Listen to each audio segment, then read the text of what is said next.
Congress ministry की वजह से जो राज्य हैं, जो प्रोविंसेस हैं, वहां पर पहली बार हल्की सी भीनी भीनी ऐसी जो है आजादी की महक आने लग रही थी। जो फ्री इंडिया होगा उसका पॉलिटिकल स्ट्रक्चर कैसे होगा, जैसे आज हमारे पास पॉलिटिकल स्ट्रक्चर है, वो कॉन्स्टिट्यूएंट असेंबली डिमांड करेगी। अब यहां पर ब्रिटिश सरकार एक हमको ऑफर देगी। अब इस अगस्त ऑफर में जो है हमको और लुभाने की कोशिश करी जाएगी और थोड़ी बातें जो है इसमें ऐड करी जाएंगी। तो Stafford Cripps actually Labour party के मेंबर हैं, उस समय कैबिनेट मिनिस्टर भी हैं, और विंस्टन चर्चिल ने भेजा है इनको, ब्रिटेन के प्राइम मिनिस्टर ने। अगर आपको कोई सरकारी जो है खंबा दिख जाए, है ना, तोड़ दो उस खंबे को। सरकारी कोई बिल्डिंग दिख जाए, है ना, कोई पुलिस स्टेशन दिख जाए, उसको तोड़ दो। राइट, है ना, कोई आपको रेलवे ट्रैक मिल जाए, रेलवे ट्रैक तोड़ दो। तो जो भी कुछ सरकारी मिले उसको तोड़ दिया जाए। तो एकदम से जो है प्रॉपर्टी का विध्वंस चालू हो गया, यहाँ पे विनाश चालू हो गया। तुम मुझे खून दो, मैं तुम्हें आजादी दूंगा, कि दिल्ली चलते हैं, आजाद कराते हैं। तो अब जो है ये जो पूरी आजाद हिंद फौज है, अब जो है यहाँ पे डिक्लेयर कर देगी कि हम लोग अलाइज के खिलाफ हैं, हम लोग एक्सिस के साथ हैं, हम जापान के साथ हैं। हेलो बच्चों, तो स्वागत है आपका पीडब्ल्यू ओलियास में, अभिषेक श्रीवास्तव। और आज हम बात करने वाले फिनाले की, वो आखिरी लड़ाई जो हम लोगों ने अंग्रेजों से लड़ी आजादी से पहले, और साथ ही साथ बात करेंगे आईएनए की। बात शुरू करते हैं। तो हम लोग जो डिस्कस करेंगे कुछ बातें, तो एक तो हम लोग बात शुरू करेंगे कि वर्ल्ड वॉर 2 चालू हुआ, वर्ल्ड वॉर 2, और फिर किस तरीके से नेगोशिएशन स्टार्ट हुआ। अंग्रेज चाहते हैं कि हम उनको सपोर्ट करें, है ना, तो हाँ, तो हमारा ऐसा डिस्कशन होगा, करें ना करें, क्या करें। अब इसी नेगोशिएशन के तहत आएगा एक अपने पास अगस्त ऑफर। हम कहेंगे मजा नहीं आया, और हम लोग इंडिविजुअल सत्याग्रह लॉन्च करेंगे। फिर हीट और बढ़ने लगेगी, और आएगा क्रिप्स मिशन, और हम कहेंगे मजा नहीं आया, और हम लॉन्च करेंगे क्विट इंडिया, कि भाई जाओ यहां से। और फिर लास्ट में बात करेंगे एक और रास्ता है आईएनए का, और बात करेंगे किस तरीके से ये ट्रायल्स की तरफ बढ़ा, आईएनए ट्रायल्स। तो ये ओवरऑल आज मुद्दा होने वाला है, राइट, अपना डिस्कशन इन सब बातों में होने वाला है। तो चलिए बात शुरू करते हैं। जो है ये नोट्स जो भी मैं बना रहा हूं, ये आप ऐप से डाउनलोड कर सकते हैं, राइट, नीचे लिंक दिया हुआ डिस्क्रिप्शन में, वहां से। बाकी ये बैचेस आप एक्सप्लोर कर सकते हैं एज पर योर नीड। तो मेरे बारे में थोड़ी सी बात कि मैं हूं अभिषेक श्रीवास्तव, मैं आपको हिस्ट्री और कल्चर पढ़ाता हूं। काफी लंबा साथ हो गया अपना, कई सारे लेक्चर्स आपने देखे ऑलरेडी, पिछले मैं 10 सालों से पढ़ा रहा हूं। I am author and faculty for history and culture. बाकी आप मेरा बैकग्राउंड यहां से पढ़ सकते हैं।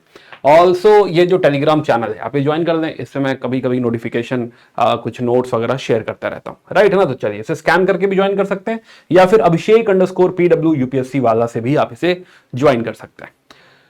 तो खैर, तो बात करते हैं पहले कि हाँ, क्विट इंडिया मूवमेंट के हम किस तरफ आगे बढ़ रहे हैं। सुनाओ, तो अब तक हम लोगों ने देखा कि कहानी शुरू करी थी, एक बार वापस में पूरी ये बात याद दिलाऊं। हमने कहानी शुरू करी थी कि 2 अपग्रेडेशन चाहिए, लड़ाई थी ब्रिटिश वर्सेस कॉमन मैन की। दिस इज सीजन 2, 1857 से 1947 की हम लोग पढ़ाई कर रहे थे। अब ये कॉमन मैन रेडी नहीं था, तो हम लोगों ने एक पहला अपग्रेडेशन दिया था, विच वॉज सोशल रिफॉर्म। फिर जो है पॉलिटिकल अवेकनिंग, दूसरा अपग्रेड, राइज ऑफ नेशनलिज्म, और उसमें एक बड़ी जीत कि हाँ, इंडियन नेशनल कांग्रेस की स्थापना हुई। फिर हम लोग ने बात करी कि जो इनिशियल लीडर्स थे दे वर मॉडरेट्स, राइट। हमने समझा कि हाँ, उनका झुकाव थोड़ा सा अंग्रेजों की तरफ था, ब्रिटिश रूल ढूंढ रहे थे लोग। लेकिन फिर एक्सट्रीमिस्ट आते हैं और फिलॉसफी यहां पे चेंज होती है। यहां पे पहली बार हम लोगों ने एक स्वदेशी मूवमेंट किया था, स्वदेशी, है ना। फिनाले के पहले एक बार छोटा सा रिकैप, और इसी के तहत हम लोगों ने यहां पर एक होम रूल मूवमेंट भी किया था वर्ल्ड वॉर 1 के दौरान। प्लस इसी के साथ हमने समझा कि यहीं पे एक और थ्रेड चालू हुआ था जो हमने पढ़ा था क्रांतिकारियों के साथ, रेवोल्यूशनरी, और उसका फेज 2 हमने यहां भी देखा था, भगत सिंह वगैरह की हमने बात करी थी। फिर 1919 में Gandhi ji main stream politics ले चुके हैं, और 1919 में उन्होंने शुरू किया था रॉलेट सत्याग्रह।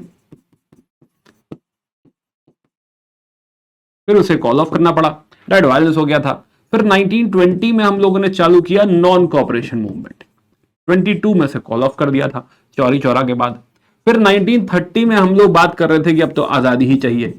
1930 से हम लोगों ने चालू किया था सिविल डिसोबीडियंस मूवमेंट, लेकिन फिर जो है राउंड टेबल कॉन्फ्रेंसेस वगैरह हुई, ये फिर फेड आउट हो गया। तो 34 तक आते आते इसको सस्पेंड कर दिया गया, इनफैक्ट कॉल ऑफ कर दिया गया। Then what we had seen कि हम लोग बात कर रहे थे लास्ट में 1937 की, और 1937 में कांग्रेस ने मिनिस्ट्रीज बनाई थी इलेक्शन जीतने के बाद। इसी इलेक्शन में मुस्लिम लीग जो थी वो फेल हो गई थी, है ना, ऐसा हम लोगों ने बात करी थी। और कांग्रेस मिनिस्ट्री की वजह से जो राज्य हैं, जो प्रोविंसेस हैं, वहां पर पहली बार हल्की सी भीनी भीनी ऐसी जो है आजादी की महक आने लग रही थी। तो ये हम लोगों ने डिस्कस किया था लास्ट क्लास में कांग्रेस की मिनिस्ट्रीज में। बट 1939 में क्या हुआ कि वर्ल्ड वॉर चालू हो गया। वर्ल्ड वॉर टू, है ना, वर्ल्ड वॉर टू। अब देखते हैं इसके आगे, किसके आगे क्या हुआ।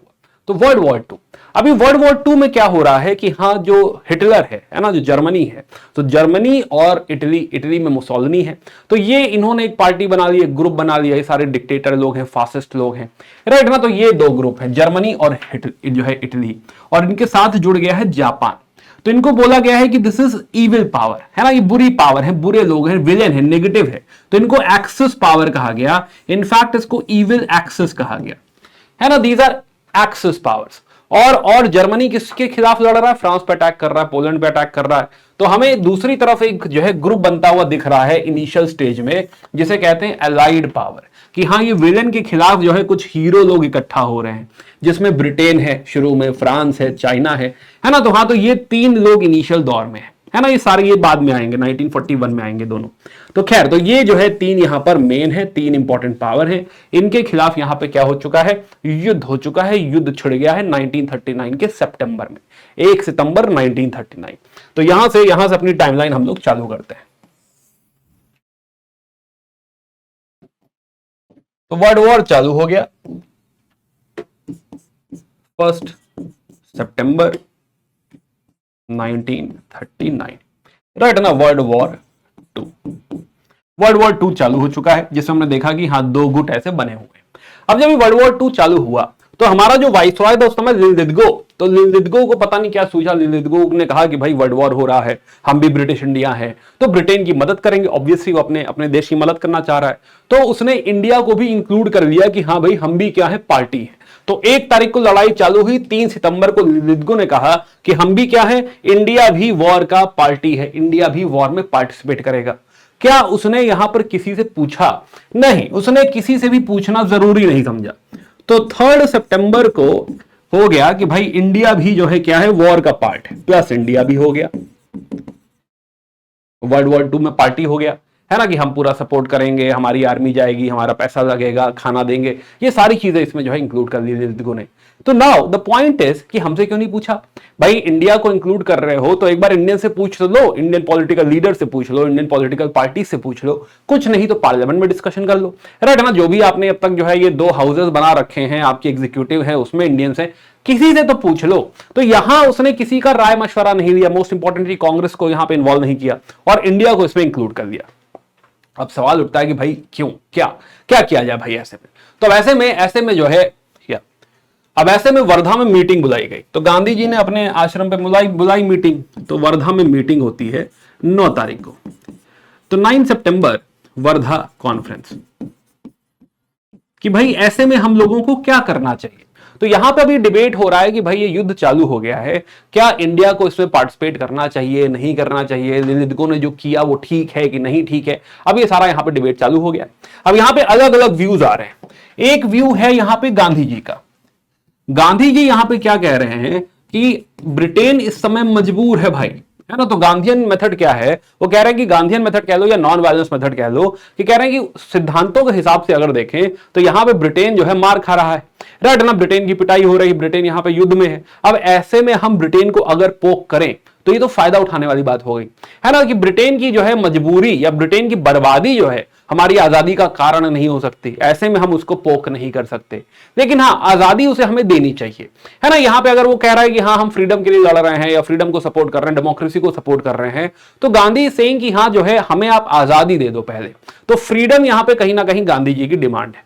सिमिलरली एक सिमिलर व्यू है जवाहरलाल नेहरू जी का। जवाहरलाल नेहरू क्या कह रहे हैं कि भाई देखो, दोनों पक्षों में अगर देखा जाए तो जो ब्रिटेन वाला पक्ष है वो सही पक्ष है, वो हीरो लोग हैं ना, जो है hero in the sense comparatively, है ना, कि हाँ ये लोग बहुत ही बुरे लोग हैं, तो इनसे जो लड़ रहे हैं उनको सपोर्ट करना बनता है। बट कहीं ना कहीं जवाहरलाल नेहरू ये भी समझते हैं कि ये जो भी युद्ध हो रहा है ये इन्हीं की अपनी पॉलिसीज की वजह से हो रहा है। ये जो अब तक ये कॉलोनी बना रहे थे, इंपीरियलिज्म खेल रहे थे दुनिया में, उसी की वजह से ये सब हो रहा है। तो लड़ाई के जिम्मेदार तो ये सारे लोग हैं। बट अगर ब्रिटेन डेमोक्रेसी के लिए लड़ रहा है, ब्रिटेन अगर लोगों की फ्रीडम के लिए लड़ रहा है, तो उसे फिर फ्रीडम दे देना चाहिए। तो वो भी यही कह रहे हैं कि हमको फ्रीडम दे दो, उसके बाद हम ब्रिटेन को सपोर्ट कर सकते हैं। तो Gandhi and Jawaharlal Nehru both are of the view कि हां, अगर क्रक्स देखा जाए तो दोनों ही यही चाहते हैं कि पहले हमको आप फ्रीडम दे दीजिए, हम आपको सपोर्ट करेंगे। तो दोनों कहीं ना कहीं सपोर्ट के फेवर में है, दोनों कहीं ना कहीं फ्रीडम के फेवर में है कि आप हमको आजादी दे दीजिए, फिर हम कर देंगे सपोर्ट। ऐसा करके यहां पे दोनों चाह रहे हैं। तीसरा व्यू यहां पे एक और एग्जिस्ट करता है। तीसरा व्यू एग्जिस्ट करता है यहां पर सुभाष चंद्र बोस जी का। सुभाष चंद्र बोस कह रहे हैं कि देखो, दोनों ही जो पार्टी है, चाहे वो जर्मनी हो गई, चाहे वो ब्रिटेन हो गए, चाहे वो एक्सिस पावर्स हो गई, चाहे आपकी एलाइड पावर्स हो गई, दोनों ही तरफ घटिया लोग हैं, है ना। इस समय विलन है हमारे लिए, दोनों ही विलन ही है भाई, है ना। अपने ही वजह से सब क्रिएट किया है इन लोगों ने। तो दोनों ही सपोर्ट करने के लायक नहीं है, पर हमें उसको सपोर्ट करना चाहिए जिससे हमें आजादी मिल जाए। तो हमें जर्मनी को अगर सपोर्ट करके आजादी मिल सकती है तो व्हाई नॉट। तो somewhere Subhash Chandra Bose is okay with supporting axis powers, whereas they are saying कि हाँ we will support allied powers, Britain and all, लेकिन हमारी शर्त है ना, कुछ जो है फ्रीडम वगैरह यहां पर आप हमको दे दीजिए। तो अब यहां पर ये डिसाइड हो रहा है कि भाई जो है एक इमीडिएट अगर आप हमको जो है कुछ ट्रांसफर ऑफ पावर दे दें, कुछ इंटरिम गवर्नमेंट दे दें, तो हम आपको सपोर्ट करेंगे। तो यहां पर हम जो डिमांड कर रहे हैं, हमारी डिमांड इसकी बात जो है हमारी क्या है कि एक फ्रीडम की डिमांड है और एक इमीडिएट, अभी अगर आप फ्रीडम नहीं दे सकते हैं तो कम से कम एक इंटरिम सेटलमेंट आप दे दीजिए। आप अपने वॉर एम्स डिसाइड कर दीजिए, वॉर एम्स आप डिफाइन कर दीजिए, है ना। इतना कम से कम जो है आप यहां पे अगर आप कर देंगे तो फिर बात हम बन सकती है, हम जो है आपको सपोर्ट करने के लिए रेडी हो सकते हैं। तो ये कहीं ना कहीं यहां पर ये डिबेट हो रहा है, यहां पे ये डिस्कशन हो रहा है। नाउ अब ये यहां पे हम कह रहे हैं कि इंटरिम सेटलमेंट वगैरह दे दो। एक और चीज जो हम इसके साथ डिमांड कर रहे हैं, हम कह रहे हैं कि भाई एक constituent assembly after the war, एक कॉन्स्टिट्यूएंट असेंबली बनाई जाए और वो डिफाइन करे कि हाँ जो है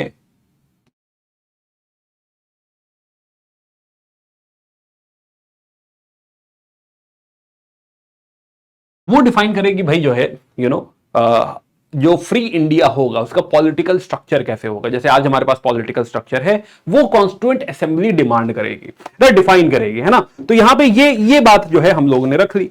लेकिन लिलिथगो क्या इसका जवाब दे रहा है? लिलिथगो कोई वॉर एम वगैरह डिफाइन नहीं कर रहा। वो कह रहा है, वो यहां पे कोशिश कर रहा है, लिलिथगो यहां पे कोशिश कर रहा है कि हम जो है यहां पर मुस्लिम लीग को, प्रिंसली स्टेट्स को कांग्रेस के खिलाफ जो है यूज करेंगे। लिलिथगो के दिमाग में क्या है कि भाई इंडिया को खाली कांग्रेस रिप्रेजेंट थोड़े कर रही है, भाई जो राजे महाराजे हैं ये भी इंडिया का बड़ा पार्ट है और मुस्लिम लीग भी है उनके साथ। तो यहां पर उसने मुस्लिम लीग को सपोर्ट प्रोवाइड कर दिया है, राजे महाराजाओं की बात कर रहा है। वो कह रहा है कि बाकी कम्युनिटीज वगैरह के साथ डिस्कस करके हम लोग डिसाइड करेंगे और आगे चल के देखेंगे, है ना, कि क्या करना है। उसी के हिसाब से जो गवर्नमेंट ऑफ इंडिया एक्ट 1935 हम लोगों ने बात करी थी उसको मॉडिफाई कर देंगे।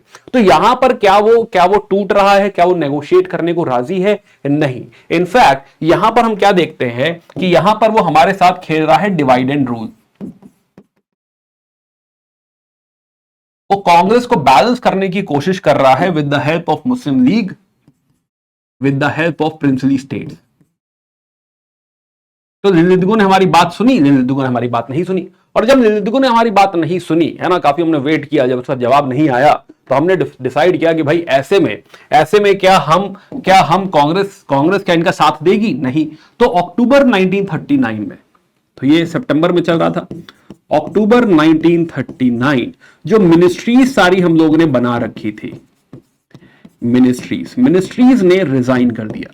तो सारी की सारी जो कांग्रेस मिनिस्ट्री थी सबने रिजाइन कर दिया कि भाई ऐसी सरकार के साथ हम लोग जो है ऐसे माहौल में जो है हम लोग सरकार नहीं बनाएंगे, हम आपको सपोर्ट नहीं करेंगे, हम आपके साथ कोऑपरेट नहीं करेंगे। तो यह कांग्रेस मिनिस्ट्री सारी रिजाइन कर देती।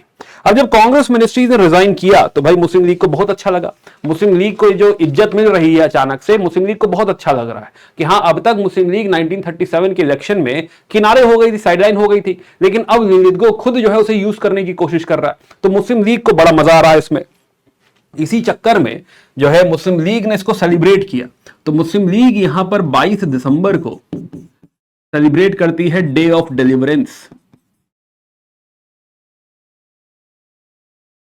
ओयू में निजात कि हाँ हमें कांग्रेस की मिनिस्ट्री से क्या मिल गई, आजादी मिल गई, छुटकारा मिल गया। तो ये लोग इसी बात को सेलिब्रेट कर रहे हैं कि हाँ बहुत ही मजा आ रहा है। रटना तो ये सब चालू कर रहा है जो है मुस्लिम लीग।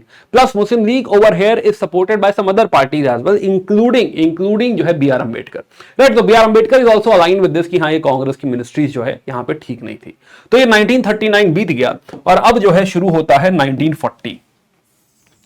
अभी जो 1940 है, अब 1940 में वॉर के जो बादल हैं ये और घने होते जा रहे हैं। 1940 वॉर चले ही जा रही है और कहीं ना कहीं ब्रिटेन को रियलाइज हो रहा है कि भाई तो गड़बड़ हो रहा है ना, ये जो है हिटलर भारी पड़ रहा है, गड़बड़ हो जाएगी, इंडिया का हमें सपोर्ट चाहिए। तो पीछे से जो है इंडियन सरकार को थोड़ा सा पोक किया जाता है कि कांग्रेस को भी अलाइन करो कि हमें सपोर्ट करे।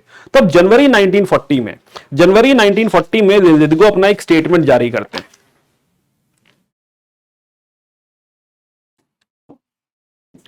तो जनवरी 1940 तो लिलिथगो का एक स्टेटमेंट आता है जिसमें लिलिथगो कहते हैं कि भाई ऐसा है, आप लोग क्यों ही परेशान हो रहे हैं, हम तो पहले ही कह रहे हैं कि हमारा जो एम है वो है डोमिनियन स्टेटस। ये तो हमने पहले ही आपसे वादा कर ही रखा है, तो डोमिनियन स्टेटस जो है वो हम आप लोगों को देंगे। ऐसा करके यहां पे लिलिथगो क्या कर रहा है, लिलिथगो हमें यहां पे प्रॉमिस करने की कोशिश कर रहा है कि हाँ भाई एक dominion status of the Westminster type, ऐसा करके हम आपको यहां पे देंगे। क्या हमें ये चाहिए था? डोमिनियन स्टेटस की कहानी हम बहुत पीछे छोड़ा है। 1929 में हम लोगों ने डिसाइड कर दिया था कि तो आजादी ही चाहिए। क्या हम डोमिनियन स्टेटस के लड्डू से खुश होने वाले हैं? नहीं, ये लड्डू हमें खुश नहीं कर सकता है। तो कहीं ना कहीं हम इसके साथ पूरी तरह से अलाइंड नहीं है, हम यहां पे उसको सपोर्ट नहीं करेंगे। एंड अब की होगा मार्च रामगढ़ सेशन। तो मार्च में एक सेशन होगा जो कि हो रहा है रामगढ़ में।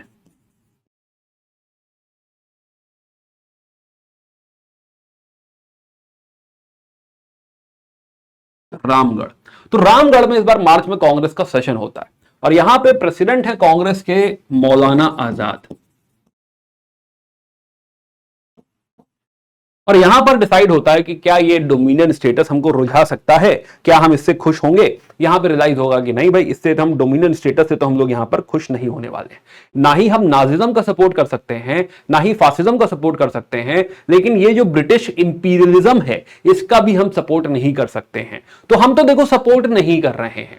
तो यहां पर ये डिसाइड हो गया है कि हाँ भाई अब हम जो है अब हम ये दोबारा नेगोशिएट वगैरह नहीं कर रहे है ना, कि हाँ हमें ये दे दो, आजादी दे दो, समथिंग। हम समझ गए, अंग्रेजों का हम व्यू समझ गए। तो हमने कहा कि हमें सब नहीं चाहिए, ठीक है डोमिनियन स्टेटस अपना रखे रहो, हमें नहीं चाहिए। अब हम लोग करेंगे सिविल डिसोबीडियंस मूवमेंट। तो in this Ramgarh session it was decided कि let's go for what, let's go for civil disobedience movement. और इसे कौन लीड करेगा? गांधी जी इसको लीड करेंगे। गांधी जी को हमने कमांड दे दी। अब गांधी जी कह रहे हैं कि रुको रुको रुको, ये सिविल डिसोबीडियंस मूवमेंट के साथ थोड़ा स्टार मार्क। गांधी जी कह रहे हैं कि भाई इमीडिएटली तो नहीं शुरू कर सकते। एक तो गांधी जी थोड़ा सा जो है समझ रहे हैं कि हाँ ब्रिटेन को कमजोर नहीं करना चाहिए। अगर ब्रिटेन कमजोर हो जाता है और मान लो जर्मनी जीत जाता है तो कहानी बिगड़ जाएगी, सही नहीं होगा। दूसरी बात, वो कहीं ना कहीं देख रहे हैं कि जो कम्युनल यूनिटी है, हिंदू मुस्लिम यूनिटी जो है वो भी अभी अप टू द मार्क नहीं है। We are not 100% ready for this. Plus जो पॉलिटिकल स्ट्रेंथ चाहिए इस तरह का मूवमेंट करने के लिए, जो टेम्पो बिल्ड करना होता है वो भी अभी बिल्ड नहीं हुआ है। तो क्या हम immediately civil disobedience movement launch करने को रेडी हैं? गांधी जी कह रहे हैं कि नहीं, थोड़ा रुकते हैं, पॉलिटिकल वर्क थोड़ा सा करते हैं, कंस्ट्रक्टिव वर्क थोड़ा सा करते हैं, और सही समय आने पर हम लोग क्या करेंगे, हम लोग सिविल डिसोबीडियंस मूवमेंट लॉन्च करेंगे। तो टेक्निकली यहां पर डिसाइड हो गया है कि हां अगली जंग चालू करी जाए, अगली सिविल डिसोबीडियंस मूवमेंट लॉन्च करा जाए या अगला मूवमेंट चालू किया जाए, वेट ना किया जाए। बट गांधी जी अभी थोड़ा सा होल्ड बैक कर रहे हैं। ही इज लाइक कि नहीं, अभी हम रेडी नहीं है, अभी हम रेडी भी नहीं है और ये मौका भी ठीक नहीं है। गांधी जी 100% कन्विंस नहीं है कि हां ऐसे मौके पे हमें ब्रिटेन को पोक करना चाहिए। तो गांधी जी थोड़ा सा होल्ड बैक कर रहे हैं यहां पे। वहीं दूसरी तरफ जो है यहीं पे एक एंटी कॉम्प्रोमाइज सेशन भी हो रहा है।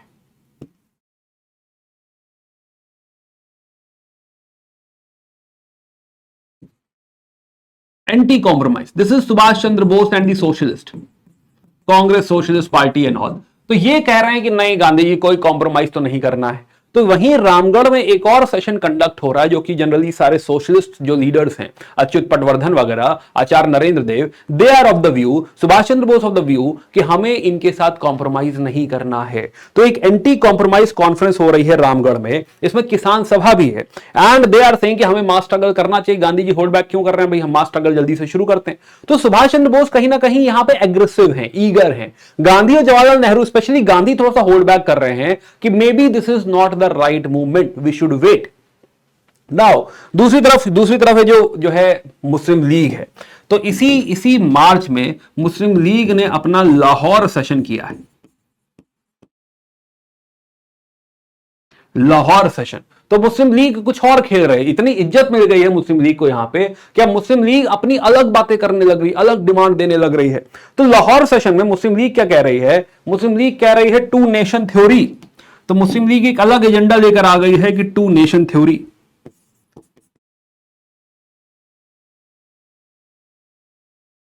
तो यहां पर टू नेशन थ्योरी दी गई है। टू नेशन थ्योरी, कि टू नेशन थ्योरी में यह बात हो गई कि भाई जो हिंदू और मुस्लिम्स हैं, ये दोनों जो है अलग अलग राष्ट्र हैं, ये अलग अलग नेशन है, ये दोनों एक साथ यहां पर नहीं रह सकते हैं। तो एक तरफ हम लोग अभी ये डिसाइड कर रहे हैं कि हाँ सिविल डिसोबीडियंस मूवमेंट लॉन्च करा ना जाए या करा जाए, दूसरी तरफ मुस्लिम लीग कह रहा है कि नहीं भाई टू नेशन थ्योरी। एंड यहीं से हम देख सकते हैं कि धीरे धीरे मुस्लिम लीग पार्टीशन की तरफ बढ़ रही है। वो चाह रही है कि हाँ जो मुस्लिम प्रोविंसेस वगैरह हैं उनको यूनाइट कर दिया जाए, उनको ऑटोनॉमी दे दी जाए, उनको अलग कर दिया जाए। तो धीरे धीरे this is moving towards Pakistan. तो this is also called as Pakistan resolution. Plus ये जो रेजोल्यूशन है, तो इसी को पाकिस्तान रेजोल्यूशन भी कहा जाता है, और इसको स्टेज पे प्रेजेंट कर रहे हैं। अब ये सवाल हो सकता है, या इसे प्रेजेंट कर रहे हैं फजलुल हक,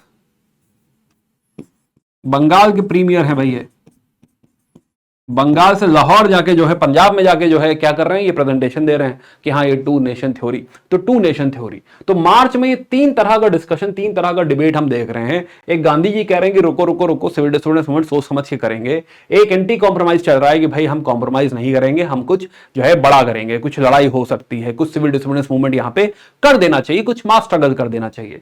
तीसरी तरफ हमें बंटवारे की बात भी दिखाई दे रही है कि हाँ मुस्लिम लीग टू नेशन थ्योरी यहां पर लेकर आ चुकी है। नाउ अब क्योंकि ये जो वॉर के बादल हैं ये घने होते ही जा रहे हैं, ब्रिटेन जो है, जर्मनी है, वो भारी पड़ता ही जा रहा है। अब ऐसे में जो है, जो ब्रिटेन है वो इंडियन सरकार को थोड़ा सा और पोक करेगी कि भाई थोड़ा सा ट्राई करो ना, फिर से बात करो, नेगोशिएट करो। अब यहां पर ब्रिटिश सरकार एक हमको ऑफर देगी which is called as August offer.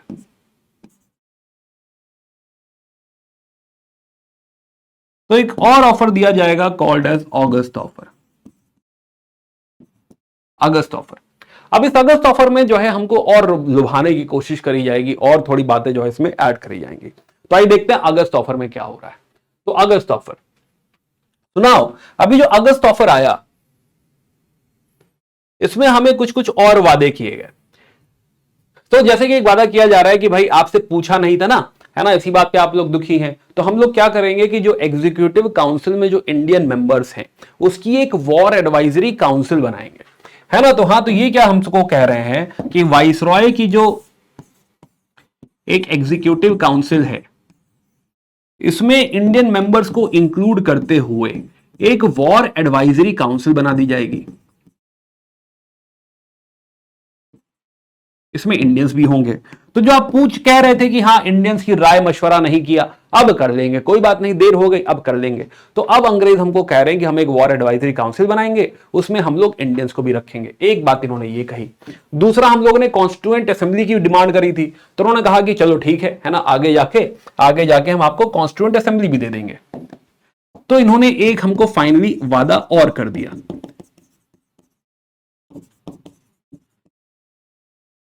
लेकिन यहां पे जो इन्होंने एक क्लॉज रखा, इन्होंने कहा कि this constituent assembly will consist of mainly Indians. इसका मतलब कि इसमें कुछ यूरोपियंस भी होंगे। तो मेनली इंडियंस वाली बात इन्होंने रखी कि हाँ भाई ये कॉन्स्टिट्यूएंट असेंबली भी देंगे आपको जिसमें जो है मेनली इंडियंस होंगे। और ये फिर जो है गवर्नमेंट ऑफ इंडिया का जो बाकी का जो चीजें हैं, for example defence, minority rights, treaty with states, all India services, ये सब अभी किसके पास रहेंगी? ब्रिटेन के पास ही रहेंगी। तो कॉन्स्टिट्यूएंट असेंबली बन जाएगी जो आगे का तय करेगी political structure. Plus dominion status, dominion status हम दे देंगे, यही हमारा ऑब्जेक्टिव है। प्लस एक और जिन्होंने बात कही तो डोमिनियन स्टेटस, तो इसे इसी टाइमलाइन पे डालते हैं। तो अगस्त ऑफर में एक तो डोमिनियन स्टेटस पहले से दे रखा था, यहीं पे दे दिया था, उसी को रिट्रेट किया है। प्लस कॉन्स्टिट्यूएंट असेंबली,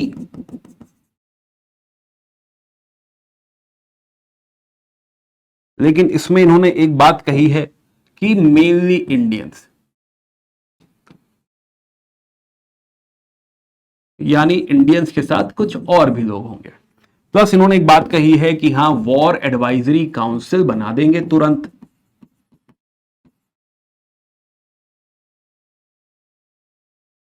एक जो लास्ट स्टेटमेंट इन्होंने कहा है, लास्ट स्टेटमेंट इन्होंने रखा क्या? लास्ट स्टेटमेंट इन्होंने रखा कि हम किसी को भी ट्रांसफर ऑफ पावर नहीं करेंगे, हम किसी को भी इंडिया की पावर ट्रांसफर नहीं करेंगे, किसी भी ऐसी शख्सियत को जिसके खिलाफ ऐसी और भी कम्युनिटीज हो या और जो है बड़े बड़े एलिमेंट्स जो हो, पावरफुल एलिमेंट्स जो इंडिया के हैं, वो उसके खिलाफ हो। क्या कहना चाहते हैं? वो ये कहना चाहते हैं कि कांग्रेस इस गलतफहमी में ना रहे कि हम ट्रांसफर ऑफ पावर जो है, हम पावर जो है हम कांग्रेस को ट्रांसफर कर देंगे। ऐसा नहीं है। क्यों ऐसा नहीं है? क्योंकि प्रिंसली स्टेट आपके खिलाफ हैं और मुस्लिम लीग आपके खिलाफ है। तो ये बाकी एलिमेंट्स को भी ध्यान में रखते हुए तो जो ट्रांसफर ऑफ पावर होगा उसमें कहीं ना कहीं मुस्लिम लीग का जो व्यू पॉइंट है वो भी लिया जाएगा, जो राजे महाराजों का जो व्यू पॉइंट है वो भी लिया जाएगा और कांग्रेस का भी व्यू पॉइंट लिया जाएगा। उसके हिसाब से यहां पे क्या होगी? ट्रांसफर ऑफ पावर होगी, उसके हिसाब से पॉलिटिकल स्ट्रक्चर डिफाइन किया जाएगा। तो ये बातें जो है इन्होंने यहां पर रखी हैं। तो ट्रांसफर ऑफ पावर में भी क्या कह रहे हैं कि हाँ जो है थोड़ी सी शर्तें, राइट ना, कि हाँ ट्रांसफर जो करेंगे हम पावर, क्या ये आजादी की बात कर रहे हैं? नहीं भाई, ध्यान रखो डोमिनियन स्टेटस दिया है, इसमें भी इन्होंने कुछ कुछ शर्तें रख दी है।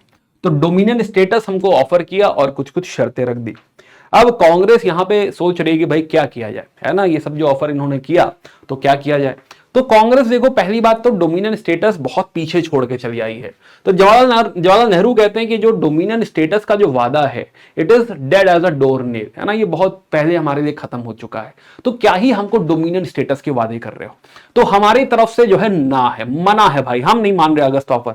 तो अगस्त ऑफर यहां पे रिजेक्ट कर दिया कांग्रेस ने कि हमें नहीं चाहिए डोमिनियन स्टेटस, तुम्हारा रख लो। दूसरा, मुस्लिम लीग को यहां पे वीटो बहुत पसंद आया, है ना, कि हाँ इंपॉर्टेंट एलिमेंट, पावरफुल एलिमेंट ऐसा बोल दिया है मुस्लिम लीग को, बड़ा अच्छा लगा, उसे बड़ा सुकून मिला।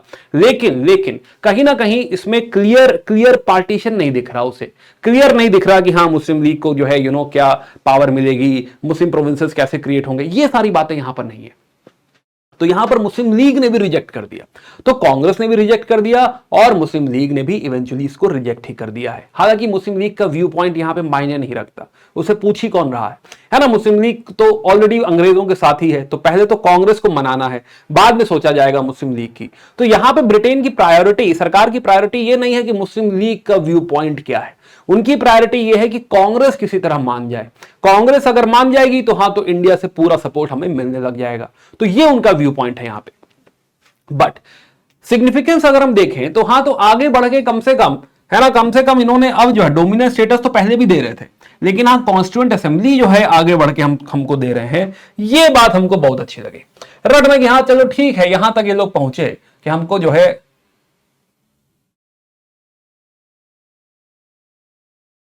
कॉन्स्टिट्यूएंट असेंबली हमको इन्होंने ऑफर कर दी। देखो ये तो नेगोशिएशन है ना, नेगोशिएशन चल रहा है। जैसे आप किसी सब्जी वाले के पास जाते हो, है ना, कहते हो कि भाई कितने की है भिंडी, वो कहता है 100 रुपए की, फिर आप कहते हैं कि नहीं 70 में दोगे, तो कहता है कि नहीं अच्छा 95 दे दो, आप कहोगे चलो 75 दे देंगे, वो कहेगा नहीं अच्छा 90 दे दीजिए। तो ऐसा करके दोनों पार्टी थोड़ा थोड़ा बढ़ती हैं आगे। तो वैसे ही ये नेगोशिएशन हो रहा है कि हाँ पहले हमको डोमिनियन स्टेटस ऑफर किया गया था, हमने कहा नहीं, तो हाँ तो हमको डोमिनियन स्टेटस और कॉन्स्टिट्यूएंट असेंबली यहाँ पर ऑफर कर दी गई है, प्लस थोड़ा वॉर एडवाइजरी काउंसिल की हाँ भाई आपको भी इंक्लूड करेंगे। पर क्या हम सेटिस्फाइड हुए? हमने कहा नहीं, अभी भी हम जो है सेटिस्फाइड नहीं है। अब गांधी जी के ऊपर प्रेशर भी है कि गांधी जी आपका खून कब खौलेगा भाई, है ना, कब हम लोग मूवमेंट करेंगे। सब लोग वेट कर रहे हैं कि गांधी जी मूवमेंट तो करवाइए, कुछ कुछ तो ऐसे में बनता है, कुछ तो मूवमेंट चालू किया जाए, है ना, वक्त आ गया है। तो अब गांधी जी प्रेशर में है और गांधी जी मूवमेंट करना भी नहीं चाहते हैं, है ना। तो ऐसे में गांधी जी शुरू करते हैं इंडिविजुअल सत्याग्रह।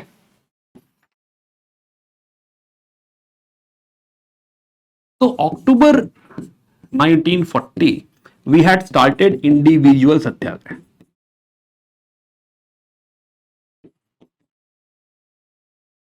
गांधी जी ने कहा कि इंडिविजुअल सत्याग्रह करते हैं।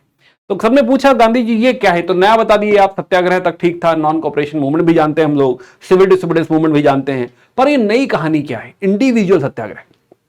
तो गांधी जी ने कहा कि भाई इंडिविजुअल सत्याग्रह में कोई एक आदमी आश्रम से निकलेगा हमारे, राइट ना, यहां से निकलेगा कोई एक आदमी और जो है गांव गांव जाकर क्या करेगा, वॉर के खिलाफ स्पीच देगा, अंग्रेजों की इस पॉलिसी के खिलाफ स्पीच देगा। इन्होंने हमारा प्रेस बैन कर रखा है, तो हम लोग तो कुछ कह भी नहीं सकते, कोई आर्टिकल भी नहीं लिख सकते, कोई जो है अपनी स्पीच नहीं दे सकते, मतलब जो है कोई बात नहीं कह सकते पेपर में। तो प्रेस क्योंकि गैग कर रखा है, तो टेक्निकली इन्होंने हमारा गला दबा रखा है। ये हमारा जो है जो हक है वॉर के खिलाफ बात करने का, जो हमारा राइट टू स्पीच है अगेंस्ट द वॉर, वही हमसे छीन लिया गया है। तो हम लोग गांव गांव जाके इस वॉर के खिलाफ क्या देंगे, स्पीच देंगे। तो ऐसा हम लोग करेंगे, पर हम लोग ऐसा मासेस में नहीं जाएंगे, एक एक करके जाएंगे जब तक कि हमें अरेस्ट ना कर दिया जाए। तो जैसे कि सबसे पहले भेजा गया विनोबा भावे जी को। तो पहले विनोबा भावे जी निकले, उसके बाद जवाहरलाल नेहरू, और इन सबको जाना है दिल्ली की तरफ, इसीलिए इसे दिल्ली चलो मूवमेंट भी कहते हैं। और जो है क्या होना, गिरफ्तार हो जाना है, अरेस्ट हो जाना है। तो ऐसे करते करते 25,000 सत्याग्रही यहां पर अरेस्ट होंगे इस पूरे इंडिविजुअल सत्याग्रह में।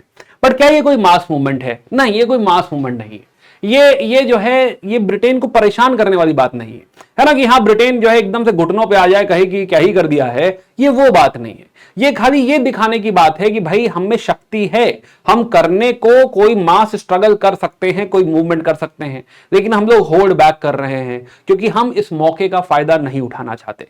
तो ये एक तरीका है ये बात कहने का कि हमारी खामोशी को हमारी जो है कमजोरी ना समझा जाए, कि हम खामोश हैं, हम अभी आवाज नहीं कर रहे हैं, मास स्ट्रगल नहीं कर रहे हैं, बट ये मत समझो कि हम कमजोर हैं, करने को हम कर सकते हैं। तो ये थोड़ा सा करके दिखाया गया है कि हाँ देखो, इंडिविजुअल सत्याग्रह हम हल्का सा शुरू कर रहे हैं, अगर बात नहीं मानोगे तो प्रॉपर मूवमेंट चालू हो जाएगा। तो इंडिविजुअल सत्याग्रह, हालांकि एज वी ऑल नो कि हाँ क्या ये बहुत इंपैक्टफुल होगा, नहीं भाई, गांधी जी जो है ये एक एक करके लोग निकल रहे हैं, जगह जगह पुलिस पकड़ ले रही है और फिर उठा के जेल में डाल दे रही है। तो ऐसे करते करते बहुत सारे लोग गए, 25,000 लोग जो है कुछ जेल में पहुंच गए।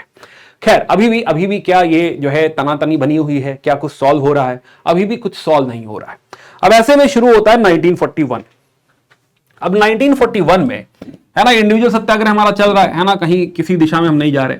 तो ये जून जुलाई के आसपास, जून 1941, रशिया के ऊपर अटैक हो जाता है।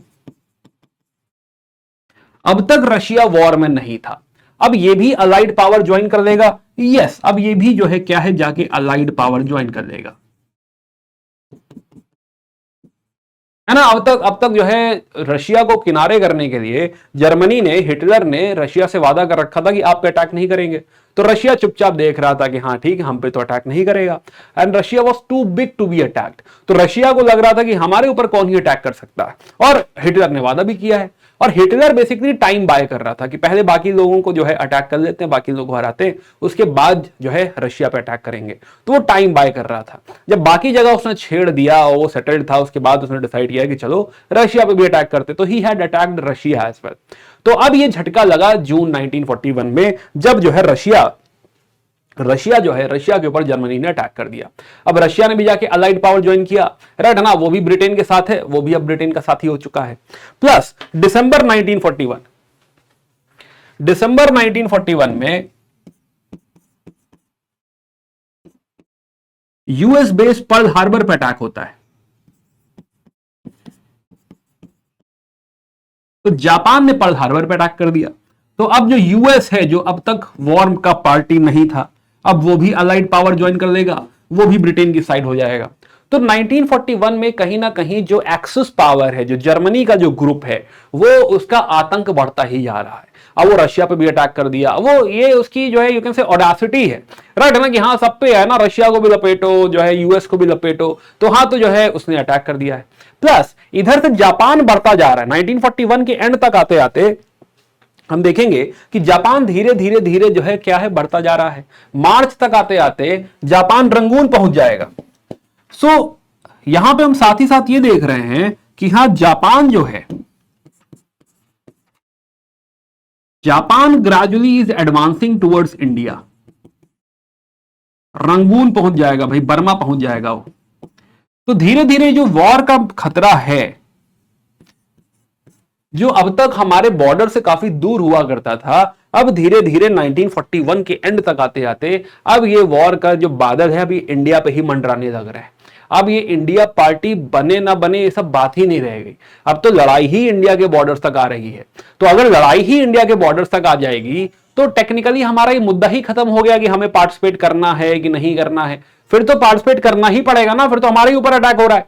तो यहां पे ये अब ये मुद्दा ही नहीं रहा कि हाँ जो है पार्टिसिपेट करा जाए कि ना करा जाए। नाउ अब यहां पर दिसंबर तक आते आते जो कांग्रेस वर्किंग कमेटी जो जेल में थी,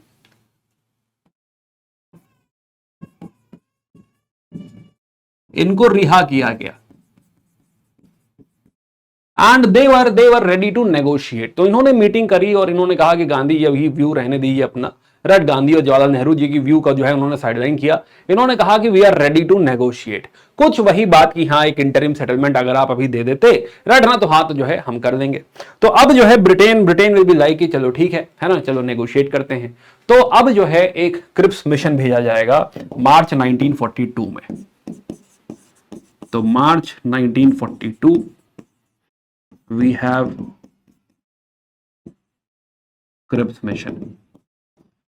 क्रिप्स मिशन अब यहां पे देखो जो है हमारी भी अब जरूरत है ना, हमारी भी अब जो है अब ये डिबेट नहीं रहा, नेगोशिएशन नहीं रहा, अब ये हमारी जरूरत है। क्योंकि जापान अगर अटैक करेगा तो इन दैट केस जापान और जो है लेट से उस जमाने में अगर हम देखें उस सिनेरियो में, तो हम जापान और ब्रिटेन में क्या कहें कि कौन अच्छा है भाई, राइट ना, कि हाँ ये अटैक करेगा तो हो सकता है ये हम पे राज्य करने लगे। अब तक हम ब्रिटेन के गुलाम थे, आगे पता चला जापान के गुलाम हो गए, कुछ भी हो सकता है।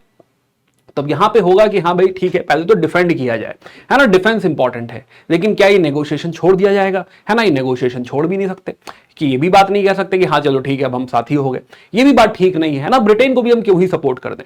तो अब यहां पर ब्रिटेन हमको एक और ऑफर देगा, उसके लिए भेजा जाएगा क्रिप्स मिशन को। तो ये ब्रिटेन की आखिरी कोशिश या हमारा आखिरी नेगोशिएशन, राइट ना, कि हाँ विच इज क्रिप्स मिशन। तो बात करते हैं क्रिप्स मिशन की। तो मार्च 1942 में भेजा गया है क्रिप्स मिशन को। अब क्रिप्स मिशन से हमारी भी बहुत उम्मीदें हैं।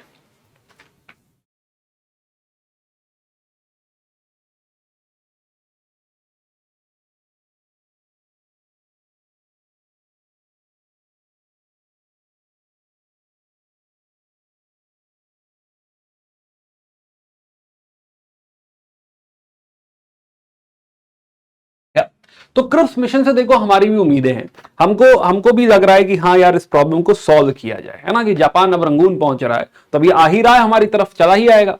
तो ऐसे में जो है हमें नेगोशिएट करना होगा। तो क्रिप्स है कौन, तो स्टैफर्ड क्रिप्स। तो Stafford Cripps actually Labour party के मेंबर है, उस समय कैबिनेट मिनिस्टर भी हैं, और विंस्टन चर्चिल ने भेजा है इनको, ब्रिटेन के प्राइम मिनिस्टर ने। तो अब ये जब स्टैफर्ड क्रिप्स इंडिया आते हैं तो हमारा इन पे बड़ा भरोसा है। ये पहले इनकी एक बार मुलाकात जवाहरलाल नेहरू से हो चुकी है, और कहीं ना कहीं he has soft corner for the Indian struggle. तो इंडियन मूवमेंट को ये कहीं ना कहीं लेके सपोर्टिव रहे हैं अब तक। तो इनकी फिलॉसफी कहीं ना कहीं हमारे सपोर्ट में थी। तो हमें उम्मीद थी कि अगर ये क्रिप्स मिशन है, राइट, अगर स्टैफर्ड क्रिप्स इसको लीड कर रहे हैं तो इन दैट केस बात हमारे फेवर में होगी। हमें बड़ी उम्मीद है यहाँ पे कि हाँ ये जो भी होने वाला है हमारे लिए बड़ा अच्छा होने वाला है, ऐसी उम्मीद है हमको यहाँ पे। तो स्टैफर्ड क्रिप्स हमारी साइड से कौन नेगोशिएट करेगा, जवाहरलाल नेहरू हैं। जवाहरलाल नेहरू क्योंकि पहले क्रिप्स मिल चुके हैं तो इनका रिलेशन अच्छा है, बॉन्डिंग अच्छी है। दूसरा मौलाना आजाद कांग्रेस के प्रेसिडेंट हैं अभी, है ना। अच्छा बाय द वे, ये जो मौलाना आजाद को हम लोगों ने प्रेसिडेंट बनाया था इन 1940, अब आगे 5 साल तक टिल 1945 मौलाना आजाद ही प्रेसिडेंट रहेंगे। तो ये अपने आप में एक एमसीक्यू हो सकता है ना, कहीं सवाल पूछा सकता है। तो 1945 तक लॉन्गेस्ट ड्यूरेशन अगर कोई प्रेसिडेंट रहा है तो वो मौलाना आजाद है। तो मौलाना आजाद और नेहरू जाते हैं मिलने, बात करने, गांधी वगैरह भी जाएंगे, लेकिन हाँ ऑफिशियल नेगोशिएटर हमारे नेहरू और मौलाना आजाद है। सुनाओ, तो अब जो है प्रपोजल देखते हैं कि फाइनली क्रिप्स ने हमको क्या प्रपोजल यहां पे दिया। तो क्रिप्स ने कहा कि भाई जो है एक तो इंटरिम सेटलमेंट कर लेते हैं कुछ कुछ, कि अभी कुछ सरकार बना लेंगे, कुछ इंडियन मेंबर्स वगैरह ले लेंगे, प्लस इंडिया की जो डिफेंस की जिम्मेदारी है वो ब्रिटेन के पास ही रहेगी। यानी कि क्या डिफेंस वो हमको दे रहे हैं? नहीं, डिफेंस हमको नहीं दे रहे। तो हमने कहा ठीक है भाई, युद्ध चल रहा है, चलिए जिम्मेदारी आप ही ले लीजिए, युद्ध संभालिए पहले, जापान को संभालिए पहले। तो हमने कहा ठीक है, कोई बात नहीं। Plus to raise the resources of man, money and material, यानी कि वॉर के लिए जो भी युद्ध की सामग्री चाहिए ये पूरा मुहैया कराना किसकी जिम्मेदारी है? इंडिया की जिम्मेदारी है, इंडियन गवर्नमेंट की जिम्मेदारी है। तो ये जो है सारी चीजें आप हमको मुहैया कराएंगे।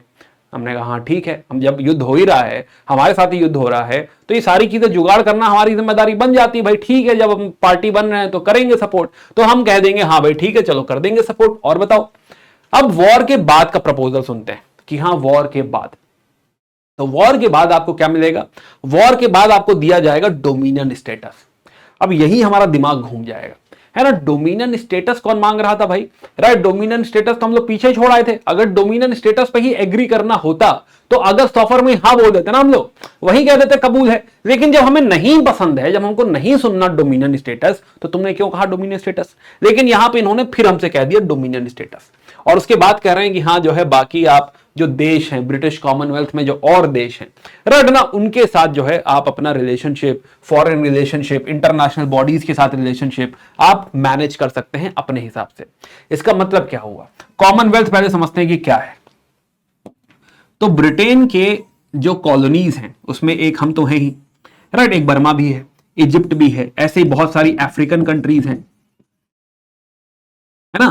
तो ये जो भी इसकी कॉलोनीज हैं, इसका अगर एक ग्रुप बना दिया जाए सारी कॉलोनीज का, उस ग्रुप को कहा जाता है कॉमनवेल्थ, है ना। कॉमनवेल्थ कि हाँ ये जो है क्या है, ये सारे कॉमनवेल्थ। इसमें शर्त बस ये है कि आप जो है क्या रहेंगे, आप हमेशा ब्रिटेन के अंडर ही रहेंगे, आप हमेशा डोमिनियन स्टेटस में ही रहेंगे। यानी यहां की जो क्वीन है या जो किंग है, क्राउन है, आप उसी को सर्वोपरि मानेंगे, तो डोमिनियन स्टेटस आपका रहेगा। तो ये हमको ये ऑफर कर रहे हैं भाई कि कॉमनवेल्थ में रहिएगा, आपस में जो भी खेलना कूदना है कर लीजिएगा, है ना, कोई दिक्कत की बात नहीं है। कोई और इंटरनेशनल बॉडी है, यूनाइटेड नेशंस वगैरह कुछ भी है, यूनाइटेड नेशन तो बाद में आएगा, ILO है या और भी कोई ऐसी बॉडी है, तो उसके साथ जो है आप जो है डिस्कशन कर सकते हैं, आप जो है उससे रिलेशनशिप रख सकते हैं, कोई दिक्कत की बात नहीं। ये हमको ये ऑफर कर रहे हैं यहां पे। Plus constitution making body, constitution making body इस बार इन्होंने कहा कि हाँ ये फुल्ली इंडियन होगी। अब ये जो कॉन्स्टिट्यूशन मेकिंग बॉडी है, इसमें कुछ लोग इलेक्टेड होंगे जो प्रोविंसेस से आएंगे, कुछ लोग नॉमिनेटेड होंगे जो प्रिंसली स्टेट से आएंगे, राइट ना। ये वही 1935 के एक्ट वाली बात हो गई। तो एक तो देखो इन्होंने हमको डोमिनियन स्टेटस दे दिया जो पहले ही दिया जा चुका था, है ना, इस बात पे तो पहले ही एग्री कर चुके थे ना। प्लस हमको कॉन्स्टिट्यूएंट असेंबली दे रहे हैं, और इस बार फुल्ली इंडियन है, पार्टली इलेक्टेड, और राजवाड़े जो हैं वो पार्टली नॉमिनेटेड होंगे।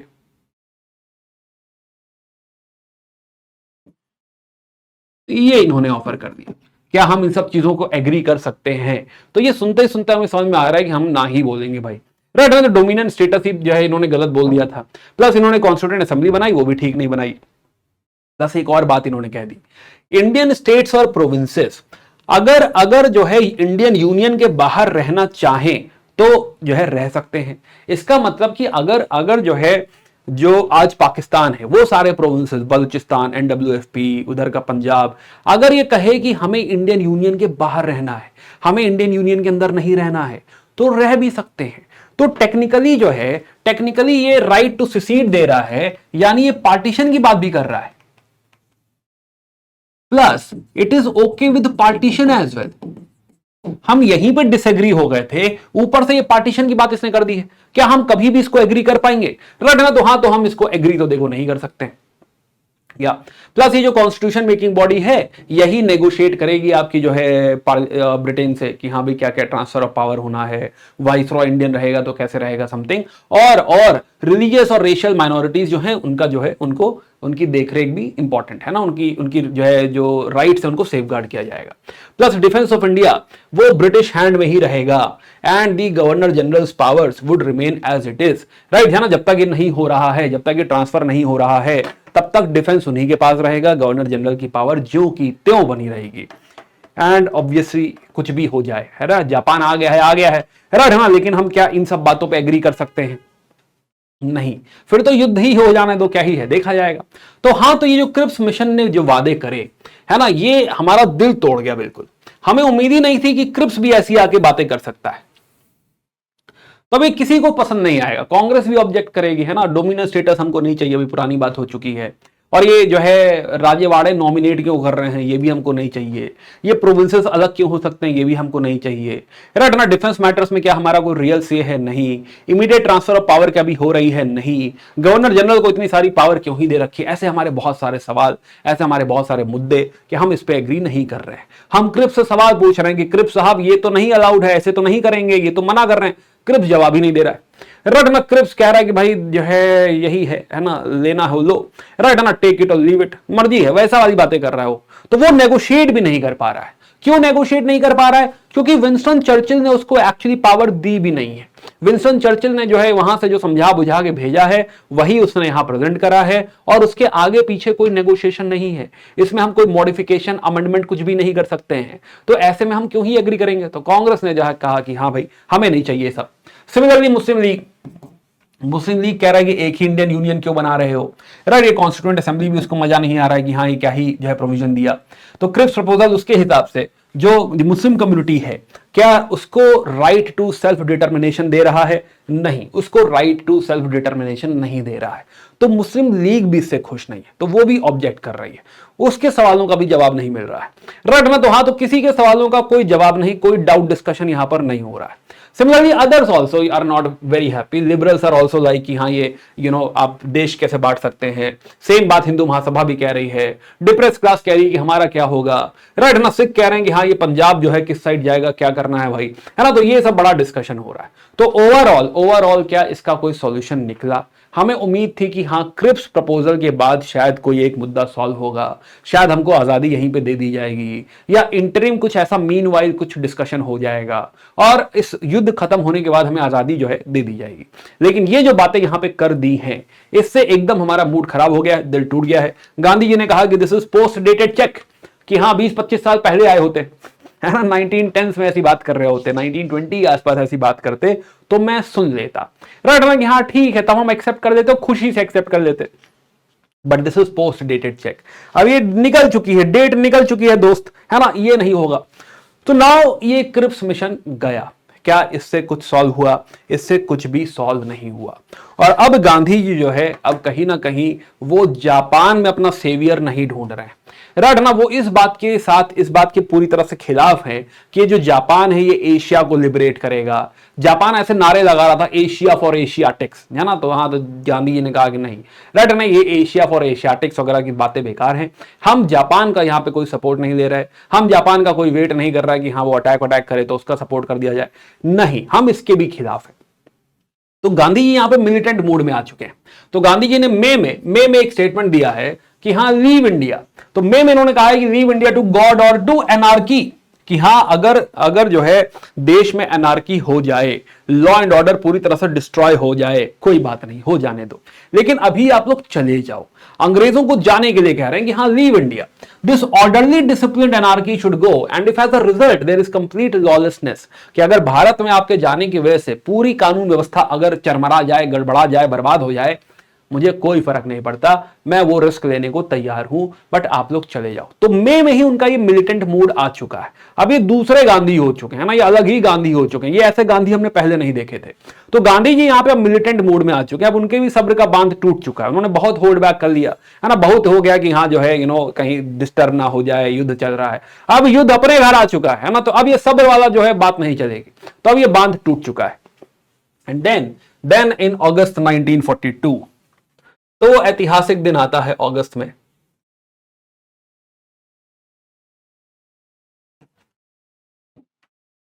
So now that day is 8th August 1942.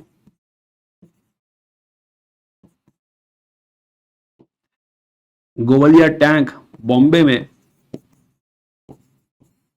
Congress की मीटिंग है और यहां पर गांधी जी ने कह दिया है क्विट इंडिया।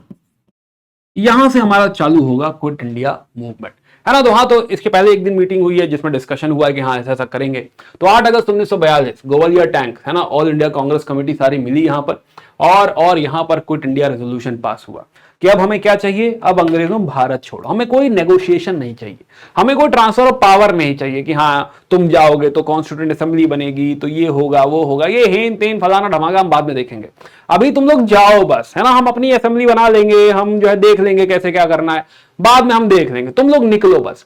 तो यहां पर एक क्विट इंडिया रेजोल्यूशन का मकसद यही है कि हमें कोई ट्रांसफर ऑफ पावर में इंटरेस्ट नहीं है, जस्ट गो, जस्ट लीव। तो now here it was like कि हाँ लेट्स स्टार्ट दिस स्ट्रगल। और लीडरशिप ऑफ कोर्स किसके पास है, गांधी जी के पास है। अब एट दिस मोमेंट यहां पे जो है मीटिंग कह रही है कि हाँ हमें क्या चाहिए, immediate end of the British rule चाहिए, declare commitment of free India to defend itself, हम अपना डिफेंस खुद ही देख लेंगे, रखना against all types of fascism and imperialism, अब चाहे वो जर्मनी आ जाए चाहे ब्रिटेन आ जाए, अपना डिफेंस हम खुद ही देख लेंगे, अपनी प्रोविजनल सरकार हम खुद ही बना देंगे, रखना जैसे ये लोग भागेंगे हम लोग अपनी प्रोविजनल सरकार बनाएंगे। प्लस सिविल डिसोबीडियंस मूवमेंट तुरंत चालू किया जाए इस जो है अंग्रेजों के खिलाफ, और गांधी जी इसके लीडर हैं, गांधी जी इसके होल सोल लीडर यहां पर तय हो चुके हैं। नाउ अब इसमें गांधी जी ने एक बहुत ही फेमस स्पीच दी है कि I am not going to be satisfied with anything short of complete freedom, आजादी के नीचे अब कुछ भी नहीं चाहिए। हेयर इज अ मंत्र, एक छोटा सा मंत्र दिया है इन्होंने, हेयर इज अ मंत्र short one that I give you, the मंत्र इज डू और die, you may imprint it on your hearts and let every breath of yours give expression to it, we shall not live to see the perpetuation of our slavery।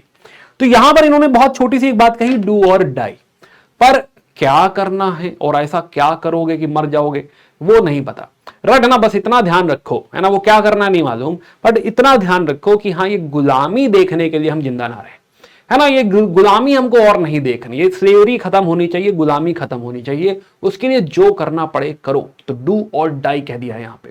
तो ये वैसे तो non violent जो है कहीं ना कहीं plan था, बट इवेंचुअली जो मूवमेंट हो रहा है ये कोई नॉन वायलेंट मूवमेंट होगा नहीं, ये 1857 की क्रांति के बाद एक सबसे बड़ा वायलेंट मूवमेंट आप कह सकते हैं कि हाँ भयंकर वायलेंस हुआ है, जिसमें स्पेशली जो वायलेंस है it is against the property. आइए देखते हैं यह कैसे हो रहा है। तो खैर, तो डू और डाई का इन्होंने नारा दे दिया है और हर सेगमेंट के लिए इन्होंने कुछ कुछ काम दे दिया है कि अगर आप सरकारी जो है सर्वेंट हैं तो रिजाइन मत करो, लेकिन हाँ कांग्रेस के साथ रहो, अगर आप सोल्जर्स हैं तो आर्मी मत छोड़िए लेकिन अपनों पे फायर मत करिए, अगर आप स्टूडेंट हैं कॉन्फिडेंट हैं पढ़ाई वढ़ाई हो गई है तो छोड़ दीजिए पढ़ाई, रटना जो है तुरंत निकल आइए, करिए मूवमेंट करिए, किसान हैं तो अगर जमींदार एंटी गवर्नमेंट है तो हाँ तो जो है म्यूचुअली एग्रीड रेंट दो, अगर वो प्रो गवर्नमेंट है तो फिर रेंट ही मत दो, जो राजवाड़े हैं ना राजे महाराजे हैं उनको अपने लोगों को सपोर्ट करना चाहिए और सॉवरेनिटी ऑफ पीपल, है ना, लोगों की सॉवरेनिटी आजादी को एक्सेप्ट करना चाहिए। जो people of the princely state है, राजवाड़ों में जो लोग रहते हैं, अगर रूलर एंटी गवर्नमेंट है तो उसको सपोर्ट कर दो, अगर नहीं है ना, तो फिर उसको सपोर्ट मत करो। तो ऐसा करके सबके लिए उन्होंने यहां पे जो है दे दिया गया है एजेंडा कि आप लोग ऐसा ऐसा करेंगे, एक ब्रॉड ऐसा थॉट प्रोसेस फ्रेमवर्क यहां पर दे दिया गया है। अब सरकार यहां पर लिद्गो वगैरह क्या वेट करेंगे कि हाँ भाई क्या करना है क्या नहीं करना है, नहीं, तुरंत सारे कांग्रेस लीडर्स अरेस्ट कर लिए गए। तो अगले ही दिन सुबह सुबह सब लोग अरेस्ट हो चुके हैं, और जब सब लोग अरेस्ट हो गए तो लीडर कौन है, तो यहां पे लीडर जनता खुद है, हर कोई, चाहे वो रिक्शा ड्राइवर है, चाहे वो ट्राम ड्राइवर है, चाहे वो बस वाला है, चाहे वो लॉयर है, चाहे वो स्टूडेंट है, हर कोई यहां अपने आप में लीडर है। यहां पे वो खुद डिसाइड कर सकता है कि हाँ डू और डाई कैसे होना है, रटना क्या क्या करना है, वो खुद भी जैसे चाहे वैसे मूवमेंट को लीड कर सकता है। यस, वो जैसे चाहे वैसे इस मूवमेंट को लीड कर सकता है। So now this was a psychological break for everyone, कि अब हो गया है ना, कि अब जो है हम जो है अब क्या चालू कर देंगे, अब पूरी तरह से मास स्ट्रगल यहां पर चालू कर देंगे। तो this is as I said कि one of the most serious rebellion after 1857। Yes, और इसी को कहा गया है अगस्त रेवोल्यूशन। मास फ्यूरी है, जनता एकदम गुस्से में आ गई है, राइट ना, भड़क गई है जनता पूरी तरीके से। तो अभी जो मूवमेंट स्टार्ट हो रहा है तो इसका एक पैटर्न है। तो जो 8 तारीख से जो चालू हुआ, जैसे बॉम्बे में एकदम से आग लगी, राइट ना, तो भड़का, तो पहले जो चालू हुआ ये अर्बन एरियाज में चालू हुआ। तो पहले 15 तारीख तक जो रिवोल्ट है 15 अगस्त, ये जो फेज है, this phase is called as, this is urban revolt, है ना, अर्बन रिवोल्ट है।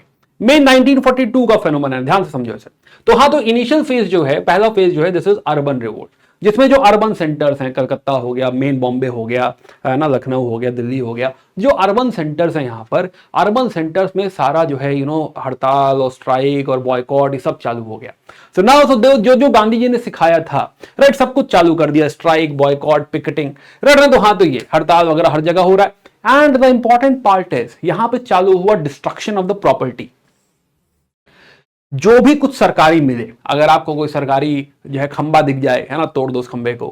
सरकारी कोई बिल्डिंग दिख जाए, है ना, कोई पुलिस स्टेशन दिख जाए, उसको तोड़ दो, राइट, है ना, कोई आपको रेलवे ट्रैक मिल जाए, रेलवे ट्रैक तोड़ दो। तो जो भी कुछ सरकारी मिले उसको तोड़ दिया जाए। तो एकदम से जो है प्रॉपर्टी का विध्वंस चालू हो गया, यहाँ पे विनाश चालू हो गया।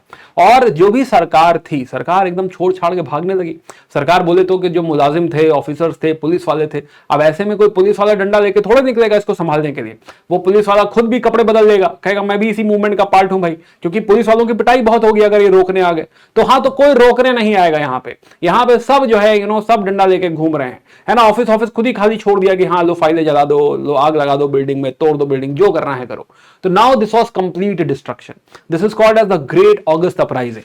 तो ग्रेट ऑगस्ट अपराइजिंग है, यस। तो पहले अर्बन से चालू हुआ।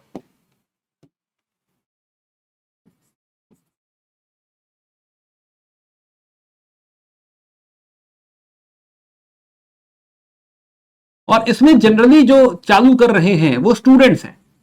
कहानी जनरली चालू हुई है स्टूडेंट्स के द्वारा। स्टूडेंट्स जो है भड़क गए हैं बिल्कुल, राइट ना। और जगह जगह ये सारा जो है यह चीजें हो रही हैं।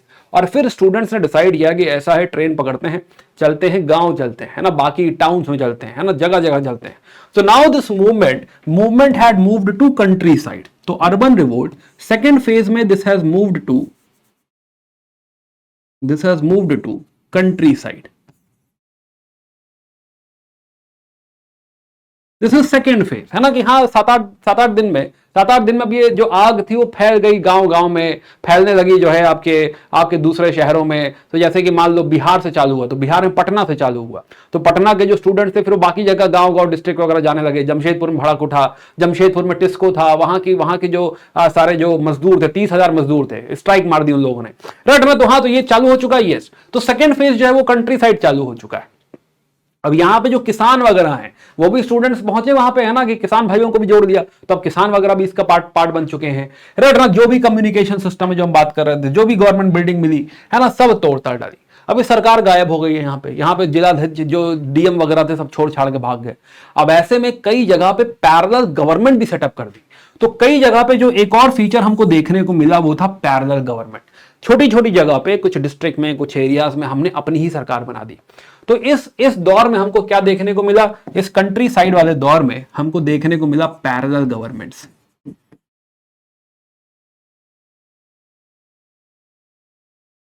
कि हाँ, वो सरकार भाग गई है, रटना सबको किनारे कर दिया है और पैरेलल गवर्नमेंट सेटअप हो गई है। अब जैसे कुछ फेमस एग्जांपल्स हैं, ऐसे तो बहुत सारी पैरेलल गवर्नमेंट्स हैं, बट कुछ फेमस एग्जांपल जैसे बलिया। अब बलिया में स्टूडेंट वगैरह पहुंचे तो वहां पे जेल में जो है काफी सारे लीडर्स को बंद कर रखा था। तो बलिया में जो है इन लीडर्स को जेल से रिहा किया और यहां से निकले कौन, चित्तू पांडे। तो चित्तू पांडे को बलिया का डीएम बना दिया, जिलाधीश बना दिया गया। तो बलिया में चित्तू पांडे थे। ऐसे ही बंगाल में मिदनापुर में उन्होंने तामलुक इलाका है, तो वहां पर जातीय सरकार इन्होंने सेटअप कर दी। इसको लीड कर रहे हैं सतीश सामंत। अब जब ये लोग सरकार सेटअप कर रहे हैं तो उसमें अपना कोर्ट भी सेटअप कर रहे हैं, हेल्थ में भी काम हो रहा है, एजुकेशन में भी काम हो रहा है, रटना जो है एग्रीकल्चर कैसे इंप्रूव होगा, कुछ अगर बाढ़ आ गई है, साइक्लोन आ गया तो रिलीफ वर्क भी हो रहा है। तो जो भी चीजें सरकार करती है वो सारी चीजें हमें देखने को मिल रही है। सिमिलरली महाराष्ट्र में सतारा में, रटना सतारा, तो सतारा में नाना पाटिल थे, नाना पाटिल, नाना पाटेकर से आप ध्यान रख सकते हैं।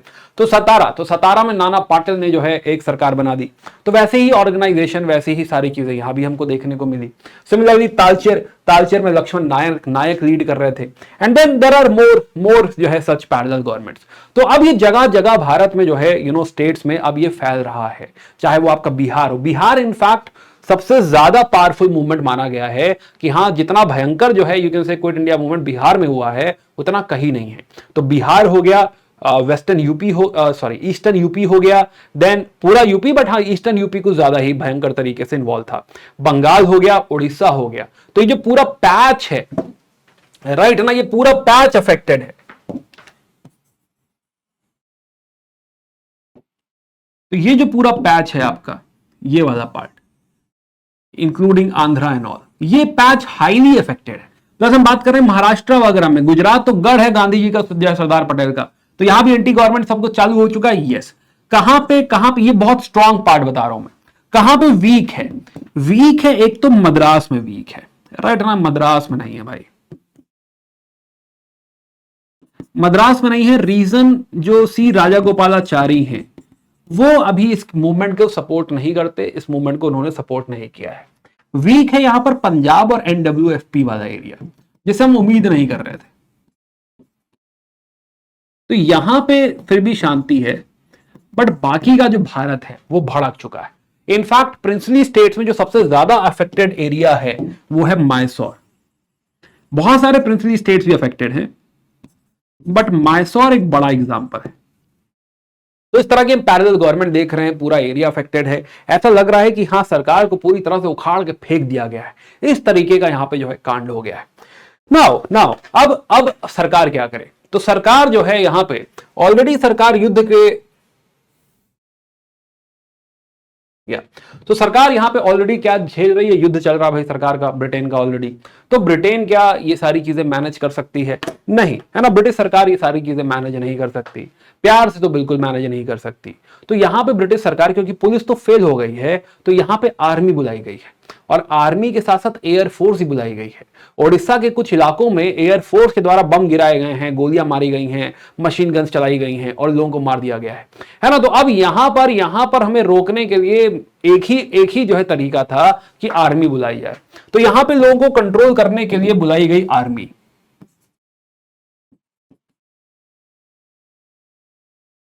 वर्सेस आर्मी, और यहां पे सप्रेशन चालू हो गया भाई। कुछ 90,000 जो है सत्याग्रहियों को जेल में डाल दिया गया। तो by the end of 1942 we can see कि हाँ, क्योंकि इतना ज्यादा जो है मूवमेंट बढ़ चुका था और फिर आर्मी बुला के दबाया गया है इसको। तो बाय द एंड ऑफ 1942 ये मूवमेंट जो कंट्री साइड चल रहा था, this had moved into underground movement, है ना। कितना सप्रेशन हो रहा है तो अब ओपन मूवमेंट नहीं कर सकते, तो अंडरग्राउंड। तो ये तीसरा फेज है कि अभी एक अंडरग्राउंड मूवमेंट चालू हो गया, और कई जगह तो ये अगले 1 साल तक चलता रहा। अब ये अंडरग्राउंड मूवमेंट क्या है? तीसरा फेज, ये जो हमारे सोशलिस्ट जो थे, किसान सभा, कम्युनिस्ट, फॉरवर्ड ब्लॉक, राइट ना, जो है ये इनफैक्ट गांधीयन जो आश्रमाइट्स हैं वो सारे लोग भी, तो ये सारे लोग सीक्रेट जो है कुछ प्लानिंग कर रहे हैं, राइट ना। इसमें एक बड़ा नाम आता है राम मनोहर लोहिया, जेपी नारायण, राइट ना, अच्युत पटवर्धन, अरुणा आसिफ अली, उषा शर्मा, बीजू पटनायक, छोटू भाई पुराणिक, अच्युत पटवर्धन, सुचिता कृपलानी, आरपी गोयनका, ये सारे लोग अंडरग्राउंड एक्टिविटीज। जैसे कि अभी लोग क्या कर रहे हैं अंडरग्राउंड एक्टिविटीज, ये वो कोशिश कर रहे हैं कि अंग्रेजों का जो भी बिल्डिंग है, अथॉरिटी है, उसको डिस्ट्रॉय किया जाए, कम्युनिकेशन डिस्ट्रॉय किया जाए। कहीं पे गोरिल्ला वॉरफेयर भी हमको देखने को मिला है। तो जैसे कि जेपी नारायण लीड कर रहे हैं guerrilla warfare Indo Nepal border पे, राइट ना। अरुणा आसिफ अली सेंट्रल्स ग्रुप के बिलोंग करती हैं, ये जो है सबोटाज का प्लान बना लिया है, बिल्डिंग तोड़ने का, राइट ना, गवर्नमेंट बिल्डिंग तोड़ने का। सुचिता कृपलानी इज गांधीयन, और ये भी वायलेंट एक्टिविटी सबोटाज वगैरह कर रही हैं। एंड उषा मेहता का आपने नाम सुना होगा। उषा मेहता, अभी एक मूवी भी आई थी, ए मेरे वतन, राइट, ए वतन मेरे वतन। तो Usha Mehta had started a secret radio कि हाँ, ये जो सारी गतिविधियां हैं लोगों तक कैसे पहुंचेंगी। तो लोगों तक पहुंचे इसके लिए उन्होंने एक सीक्रेट रेडियो भी चालू किया था उषा मेहता जी ने। तो खैर, तो अब ये मूवमेंट अंडरग्राउंड हो चुका है, एंड ग्रेजुअली बाय 1942 के एंड के बाद, या 1942 के बाद और 1943 तक आते आते ये पूरा मूवमेंट सप्रेस कर दिया गया। बट सप्रेशन हो गया, ठीक है, माना, लेकिन क्या क्या जो हमें कहना था हमने कह दिया है? क्या अंग्रेजों को हमने कुछ बातें बहुत क्लियर कर दी हैं? अंग्रेजों को समझ में आ गया है यहां पे कि अब जो है भारत पर राज्य करना, इस मूवमेंट के बाद, इस मास स्ट्रगल के बाद जो सिविलियन पार्ट है उसने ये क्लियर कर दिया है कि भाई अब हमें अंग्रेज नहीं चाहिए, है ना, कि अंग्रेजों भारत छोड़ो। पूरे भारत ने इतनी जोर से बोल दिया है अंग्रेजों भारत छोड़ो कि हाँ, अंग्रेजों के कान फट गए। रट में कि अब जो है इसमें इसके आगे कोई ऐसा डिस्कशन नहीं है कि आप डोमिनियन स्टेटस हमको दे दीजिए, रट में कुछ है जो है किसी तरह से वो अपना रूल यहां पे कंटिन्यू कर लें, ये सब अब कोई डिस्कशन बचा ही नहीं, खत्म हो गई बातें। इनफैक्ट जब ये सब जो है वायलेंस वगैरह हो रहा था, तो फरवरी 1943 में गांधी जी ने फास्ट भी किया है ना, ये भी नोट कर लेते हैं, रटना, फेब 1943।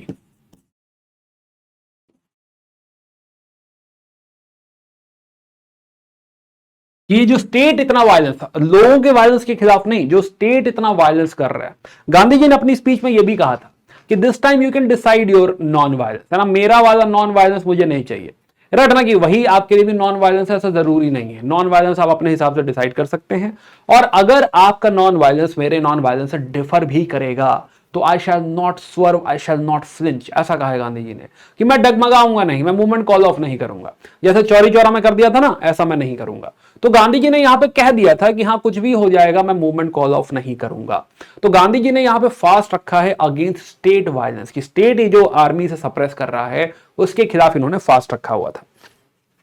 खैर, सुनाओ सुनाओ जो है, या सुनाओ, सो now this movement got over, और जो है 1945 में वॉर खत्म हो जाती है। तो 1945, और जैसा कि मैंने कहा कि इसके बाद एक ही चीज हो सकती है, इसके बाद जब वॉर खत्म हुई तो इसके बाद एक ही चीज हो सकती है, which is transfer of power, कि हमको बताओ आजादी कैसे दोगे, राइट। और फिर 1947 में हमें आजादी मिल जाएगी, राइट, है ना। अच्छा, बिफोर वी गो हेड, एक छोटी सी बात कि जो है यहां पे अगर हम मास पार्टिसिपेशन देखें तो ऑलरेडी हमने डिस्कस किया, बट एवरीबॉडी पार्टिसिपेटेड, राइट ना, चाहे वो यूथ हो, वुमेन हो, वर्कर्स हो, पेजेंट्स हो, government officials, even Muslims, not to a very high extent, but yes, princely states बहुत ज्यादा रिस्पॉन्स नहीं था, बट बहुत सारे प्रिंसली स्टेट्स ने भी पार्टिसिपेट किया था। एरियाज हमने ऑलरेडी डिस्कस किए और हमने समझा कि हाँ, अब जो है ये मूवमेंट ने, हमने अपनी बात कह दी है, हमने प्रूव कर दिया है कि अब हमें अंग्रेजी राज्य और ज्यादा नहीं चाहिए। तो रीजनल एक्सटेंट हम लोग ऑलरेडी डिस्कस कर चुके हैं। कुछ लोग जो इस मूवमेंट के खिलाफ थे, ऑब्वियसली मुस्लिम लीग यहां पे जो है एक रेजोल्यूशन पास कर रहा है, डिवाइड एंड क्विट। तो मार्च 1943 में मुस्लिम लीग एक बात कह रहा है,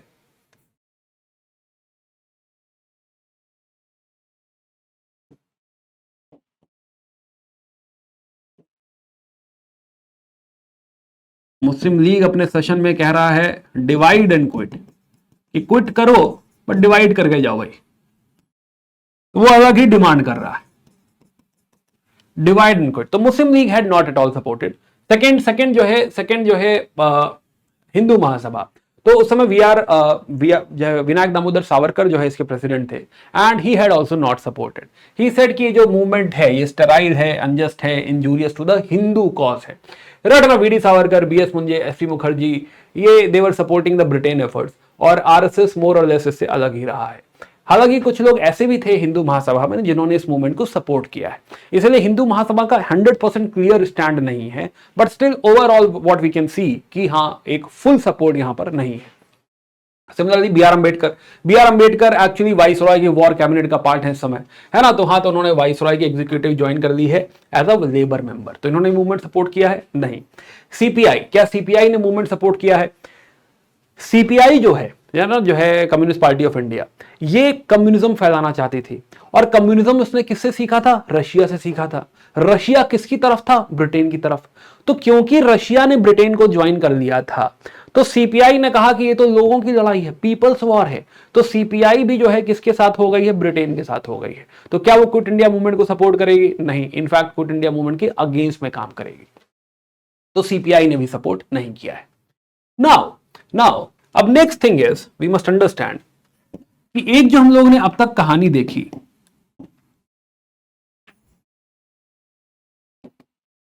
हम लोगों ने देखा कि हाँ, 1939 में वर्ल्ड वॉर चालू हुआ और 1945 45 तक वर्ल्ड वॉर चला। राइट नाउ अभी जो हम अब तक जो बात कर रहे थे दिस वाज गांधीयन मेथड। ये जो पूरी कहानी हम लोगों ने देखी दैट वाज गांधीयन पाथ, है ना, कि गांधी जी जो कह रहे थे उसके हिसाब से हम यहां पहुंचे, जिसमें गांधी जी ने क्या किया, गांधी जी ने क्विट इंडिया मूवमेंट किया, ये देखा हमने। बट एक और पाथ हमें समझना पड़ेगा विच इज लाइक एक ऑल्टरनेट पाथ, जो कि सुभाष चंद्र बोस कह रहे थे, या जिसमें वो फॉर्म करेंगे INA, और वो भी 1945 तक पहुंचेंगे। तो आइए डिस्कस करते हैं कि व्हाट इज INA और INA का जो है ओवरऑल कहानी क्या है और INA के आगे साथ क्या हुआ। तो अगली कहानी है अपनी INA। तो सुभाष चंद्र बोस के बारे में हमने देखा कि हाँ, जब गांधी जी और जवाहरलाल नेहरू ये कह रहे थे कि हाँ हमें ब्रिटेन को सपोर्ट करना चाहिए अगर वो हमें फ्रीडम दे दे तो, है ना, कि कुछ इमीडिएट वॉर एम वगैरह डिफाइन कर दे और हमें अगर फ्रीडम दे दे तो हम उसे ब्रिटेन को सपोर्ट कर देंगे। ओवरऑल व्यू ये था। बट वहीं सुभाष चंद्र बोस का व्यू ये था कि हाँ भाई जो है अगर जर्मनी की मदद भी करनी पड़े तो इनका एक ऑल्टरनेट व्यू है कि हाँ अगर जर्मनी की मदद भी करनी पड़ जाए, राइट ना, तो भी जो है चलेगा। तो ना तो होता क्या है, तो आइए बात करते हैं। तो 1940 में सुभाष चंद्र बोस को अरेस्ट कर लिया जाता है, फिर उनकी तबीयत खराब थी तो उन्हें हाउस अरेस्ट पे रख दिया गया था।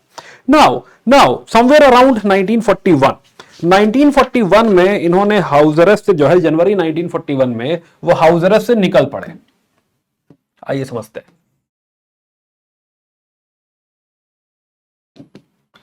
तो जनवरी 1941, तो सुभाष चंद्र बोस हाउस अरेस्ट पे थे और हाउस अरेस्ट से कलकत्ता से वो निकले और चुपचाप भेष बदल के पहुंचे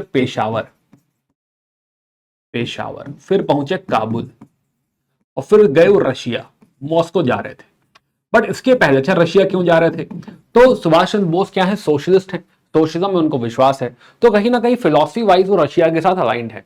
तो वो चाहते हैं कि हाँ रशिया मदद करे, इस मौके में क्या हो, रशिया मदद करे इंडिया की, तो इसलिए रशिया की तरफ जा रहे थे।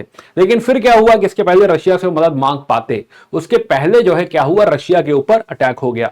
और रशिया तो जून 1941 में, हमें याद आ रहा है कि हाँ जून, अभी पढ़ा हम लोगों ने 1941, रशिया खुद जो है वॉर का पार्टी बन गया और रशिया ने ब्रिटेन को ज्वाइन कर दिया।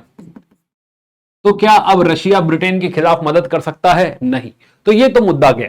अब कहां चला जाए, तो फिर चलो फिर जर्मनी चला जाए। तो अब वो निकले बर्लिन, है ना, पहुंचते हैं जर्मनी और मिलते हैं हिटलर के साथ। तो जर्मनी पहुंचते हैं, जर्मनी में उनकी मुलाकात होती है हिटलर से। हिटलर तो now he is in Germany, और जर्मनी में जो है उनकी हिटलर से मुलाकात हुई। अब वो चाहते हैं कि जो एक्सेस पावर है वो ब्रिटेन के जो है ब्रिटिश इंडिया के खिलाफ बेसिकली एक रेजोल्यूशन पास कर ले कि हम इंडिया को सपोर्ट करेंगे। जबकि जर्मनी जो है, हिटलर जो है अभी इस मूवमेंट में इस तरीके की नहीं सोच रहा, वो इंडिया की मदद करने के लिए रेडी नहीं। वो कह रहा कुछ और अगर मदद चाहिए हो तो बताइए, कुछ और कर सकते हैं तो कर सकते हैं। तो हिटलर ने यहां पर पूरा डिक्लेरेशन कि हाँ चलो इंडिया चल के इंडिया को लिबरेट किया जाए, आजाद किया जाए, ऐसा करने से जर्मनी ने मना कर दिया। अब बात हुई कि हाँ आप अपने लेवल पे जो भी करना चाहें और हमारी तरफ से छोटा मोटा अगर कोई सपोर्ट हो तो ले लीजिएगा। सुनाओ ओवर हेयर, यहां पे जो भी प्रिजनर ऑफ वॉर्स थे, जो भी अब तक जर्मनी ने ब्रिटिश के साथ लड़के जो आर्मी अपने कंट्रोल में ले ली थी, अपने कब्जे में ले ली थी, उसमें बहुत सारे इंडियंस थे। तो जो इंडियन प्रिजनर ऑफ वॉर थे, जो हमारी आर्मी थी, जो जर्मनी के जो है अंडर आ चुकी थी, कंट्रोल में आ चुकी थी, उनको उन्होंने सुभाष चंद्र बोस को हैंड ओवर कर दिया कि भाई आप अपनी कोई सेना बनाना चाहें तो बना ले। तो व्हाट वी रियलाइज कि here he formed freedom army, तो एक मुक्ति सेना, तो फ्रीडम आर्मी का उन्होंने गठन किया। फ्रीडम आर्मी, है ना, मुक्ति सेना का इन्होंने गठन किया। और ये दौर होता जा रहा है 1942, इंडिया में चल रहा है क्रिप्स मिशन चल रहा है, फिर आगे जाके जो है ये क्या बोलते हैं क्विट इंडिया मूवमेंट हम लोग कर लेंगे। लेकिन अभी जर्मनी ने ऐसा कोई रेजोल्यूशन पास नहीं किया है, कुछ भी ऐसा फुल फ्लेज सपोर्ट में यहां पर वो नहीं आए। सुनाओ तो यहां पे फ्रीडम आर्मी मुक्ति सेना उन्होंने जो है क्रिएट करी। यहीं पे उनको नेताजी भी कहा गया, नेताजी, और उन्होंने जय हिंद भी कहा।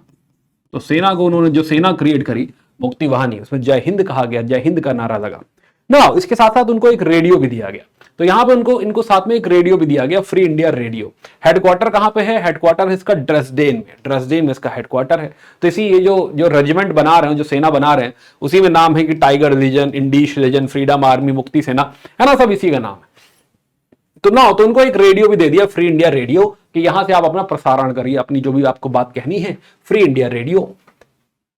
तो यहीं पे एक फ्री इंडिया रेडियो, तो प्रसारण भी करने लग गए। पर क्या वो ये करने आए थे, क्या उनको सक्सेस हाथ लगी? अब इसके आगे जो है ऐसा लग रहा है कि हाँ क्या होना है। जब इंडिया में 1942 बहुत ही एक्टिव था, जब 1942 में हम जो है क्विट इंडिया मूवमेंट वगैरह देख रहे थे, तब सुभाष चंद्र बोस यहां पे अपना फ्री इंडिया रेडियो हैंडल कर रहे हैं। कुछ प्रिजनर ऑफ वॉर मिला के उन्होंने एक आर्मी बना दी। बट इसके आगे क्या, इसके आगे और क्या बात बन सकती है? तो 1943 में एक कॉल आया, 1943, अर्ली 1943 एक कॉल आया कि भाई ऐसा है, सुभाष चंद्र बोस को जापान भेज दीजिए। जापान, है ना, कि जापान भेज दीजिए सुभाष चंद्र बोस को, यहां पे उनकी जरूरत है। तो अब सवाल उठता है कि ऐसा क्या हुआ जापान में कि सुभाष चंद्र बोस की इनको जरूरत फील हो रही है। तो आइए समझते हैं कि जापान में क्या हो रहा है। तो जापान, तो दूसरी तरफ क्या हो रहा है कि जापान, तो जापान जैसे जैसे जीतता जा रहा है, तो 1940 में जापान ने एक ग्रुप बनाया जिसे बोलते हैं GACS, ग्रेटर एशिया को प्रॉस्पेरिटी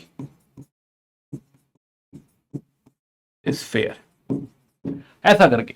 इसका पर्पस क्या है, एक बार नाम पढ़ो वापस। ग्रेटर एशिया, एशिया को और ग्रेट बनाना है। को प्रोस्पेरिटी यानी सारे लोगों को साथ में, सारी एशियन कंट्रीज जो हैं उनको साथ में प्रॉस्पर करना है।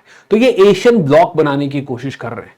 यहां पे जापान क्या कह रहा है, जापान कह रहा है जितनी भी एशियन कंट्रीज हैं, फिलीपींस हो गया, सिंगापुर हो गया, मलेशिया हो गया, इंडोनेशिया हो गया, ये जितनी भी एशियन कंट्रीज हैं, इन सबको ब्रिटेन से लिबरेट करा के, यूरोपियन पावर से लिबरेट करा के हम लोग क्या बनाएंगे, एक ग्रुप बनाएंगे। तो जापान इन सारी कंट्रीज को आजाद करा रहा है ना, इन सारी कंट्रीज को क्या हेल्प कर रहा है, सारी कंट्रीज पे अटैक कर रहा है और एक्सपेक्ट कर रहा है कि ये कंट्रीज इंडिया जो है जापान को हेल्प करें। क्या इस GACS में इंडिया का नाम भी शामिल है? नहीं, इंडिया का नाम इनिशियल स्टेज में यहां पे शामिल नहीं था।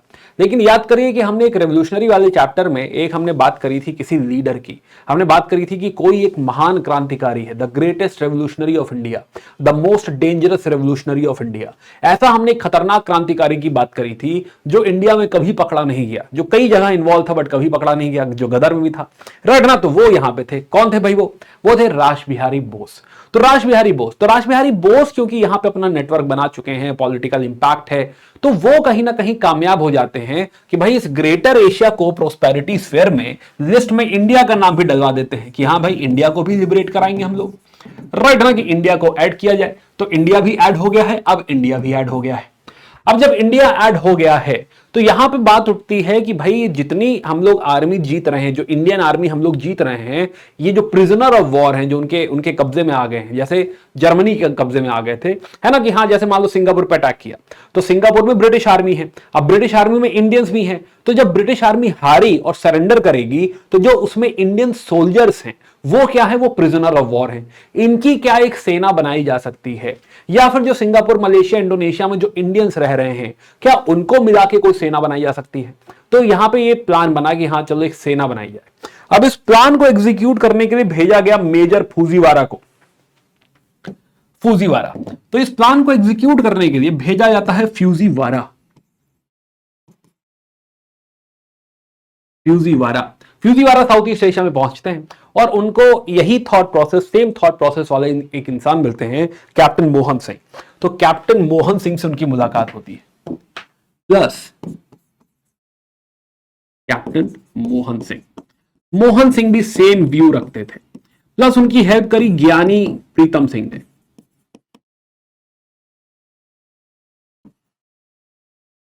और यहां पे जितने भी प्रिजनर ऑफ वॉर थे, जो इंडियन सोल्जर्स वगैरह थे, उनको इकट्ठा करके इन्होंने क्या बनाया, एक आर्मी बनाई।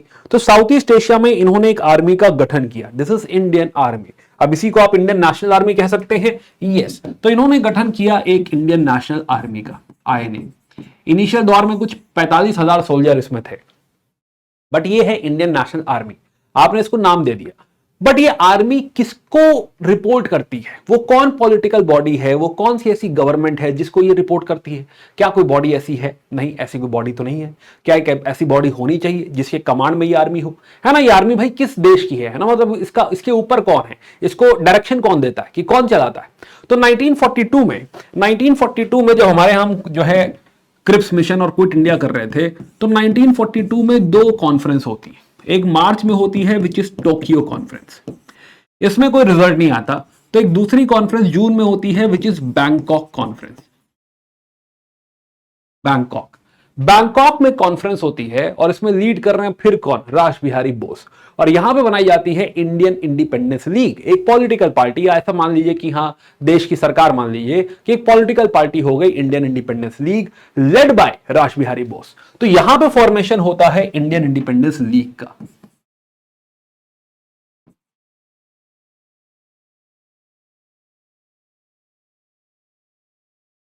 और इसको लीड कौन कर रहे हैं? इसको लीड कर रहे हैं स्वयं रास बिहारी बोस।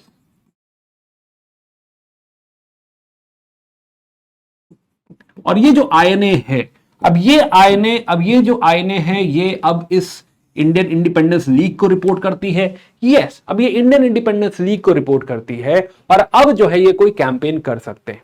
सो now 1942 they did a campaign as well. एक कैंपेन इन्होंने जापान आर्मी के साथ किया, राइट ना? तो एक कैंपेन भी किया, but this campaign was not at all very successful. Reason कि हाँ, कैप्टन मोहन सिंह यहां पे ऑटोनॉमी चाह रहे थे। वो चाह रहे थे कि हाँ, एक इंडिपेंडेंट विंग की तरह हमें सारी पावर दी जाए, हमें रिसोर्सेज दिए जाए, हमें गन्स दी जाए, कहां पे कैसे अटैक करना है, हमको ऐसी पूरी पूरी जो है आजादी हो। लेकिन जापान आर्मी यहां पर हमें सबऑर्डिनेट ट्रीट करती है। जापान आर्मी हमको यहां पे इतनी ऑटोनॉमी देती नहीं है और इसके चक्कर में ये मिशन बेकार हो जाता है और कैप्टन मोहन सिंह को जेल में डाल दिया जाता है। अब होता है कि नहीं, अब हमें एक और स्ट्रॉन्ग पॉलिटिकल लीडर चाहिए जो एक्चुअली इस कमांड को संभाल सके। तो ये 1943 हो चुका और यहां पे एक रिक्वायरमेंट फील हो रही कि कोई एक ऐसा हीरो आ जाए, है ना, जिसकी पॉपुलैरिटी भी हो, जिसको लोग जिसके आदेश को, जिसकी जो है डायरेक्शंस को लोग फॉलो करें, उस लीडर को लोग फॉलो करें। वो कौन है? तो पता चला कि हाँ भाई, जर्मनी में सुभाष चंद्र बोस हैं, तो उनको बुलाया जाए। तो कॉल गया है सुभाष चंद्र बोस को। सुनाओ सुभाष चंद्र बोस। तो अब जो है 1943 में, 1943 अर्ली 1943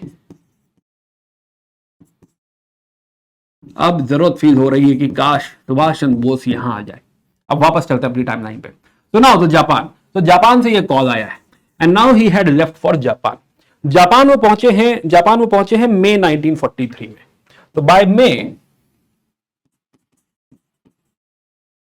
अब वो जापान आ चुके हैं, है ना?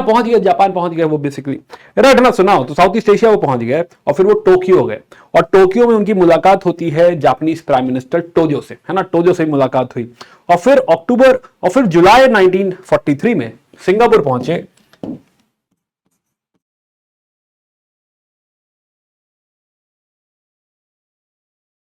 एंड यहां पर इन्होंने आईएनए की कमांड ले ली। तो यहां पर इन्होंने जो है रास बिहारी बोस से जो है कमांड ले ली।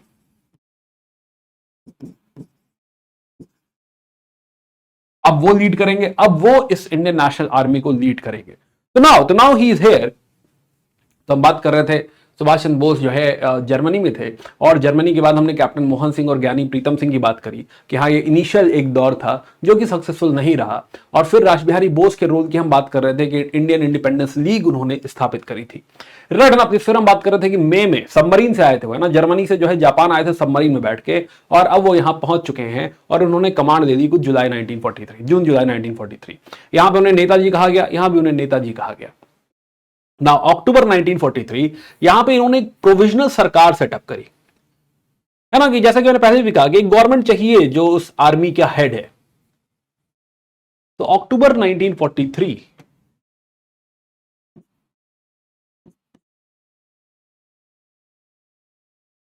एक प्रोविजनल गवर्नमेंट, यहां भारत की सरकार, एक प्रोविजनल सरकार जो है यही है, जिसके हेड कौन है? जिसके हेड स्वयं सुभाष चंद्र बोस है ना? कौन हेड कर रहा है? सुभाष चंद्र बोस इसको हेड कर रहे हैं।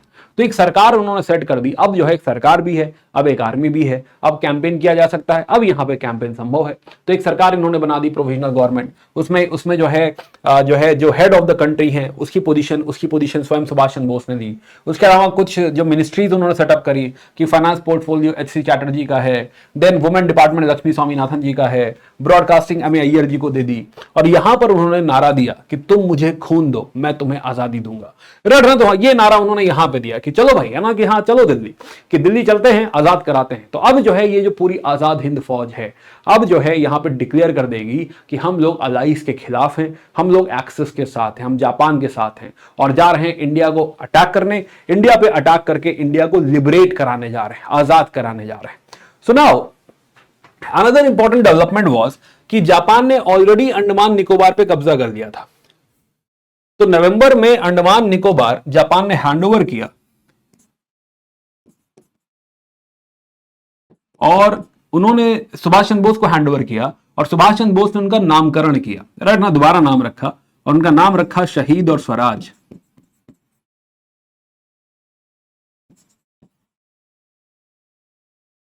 तो शहीद और स्वराज, तो उसका नाम चेंज कर दिया अंडमान निकोबार का, उसे शहीद और स्वराज कर दिया। तो ना जो कैंपेन शुरू, अच्छा यहीं पे गांधी जी को उन्होंने फादर ऑफ द नेशन भी कहा था क्या, सुनाओ।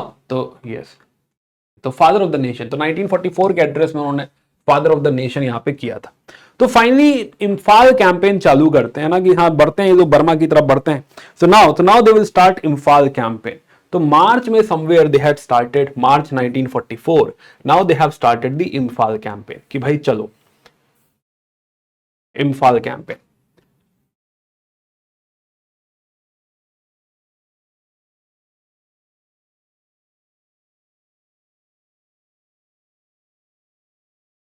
So finally in March 1944, Imphal campaign. एक हेडक्वार्टर पहले से ही सिंगापुर था,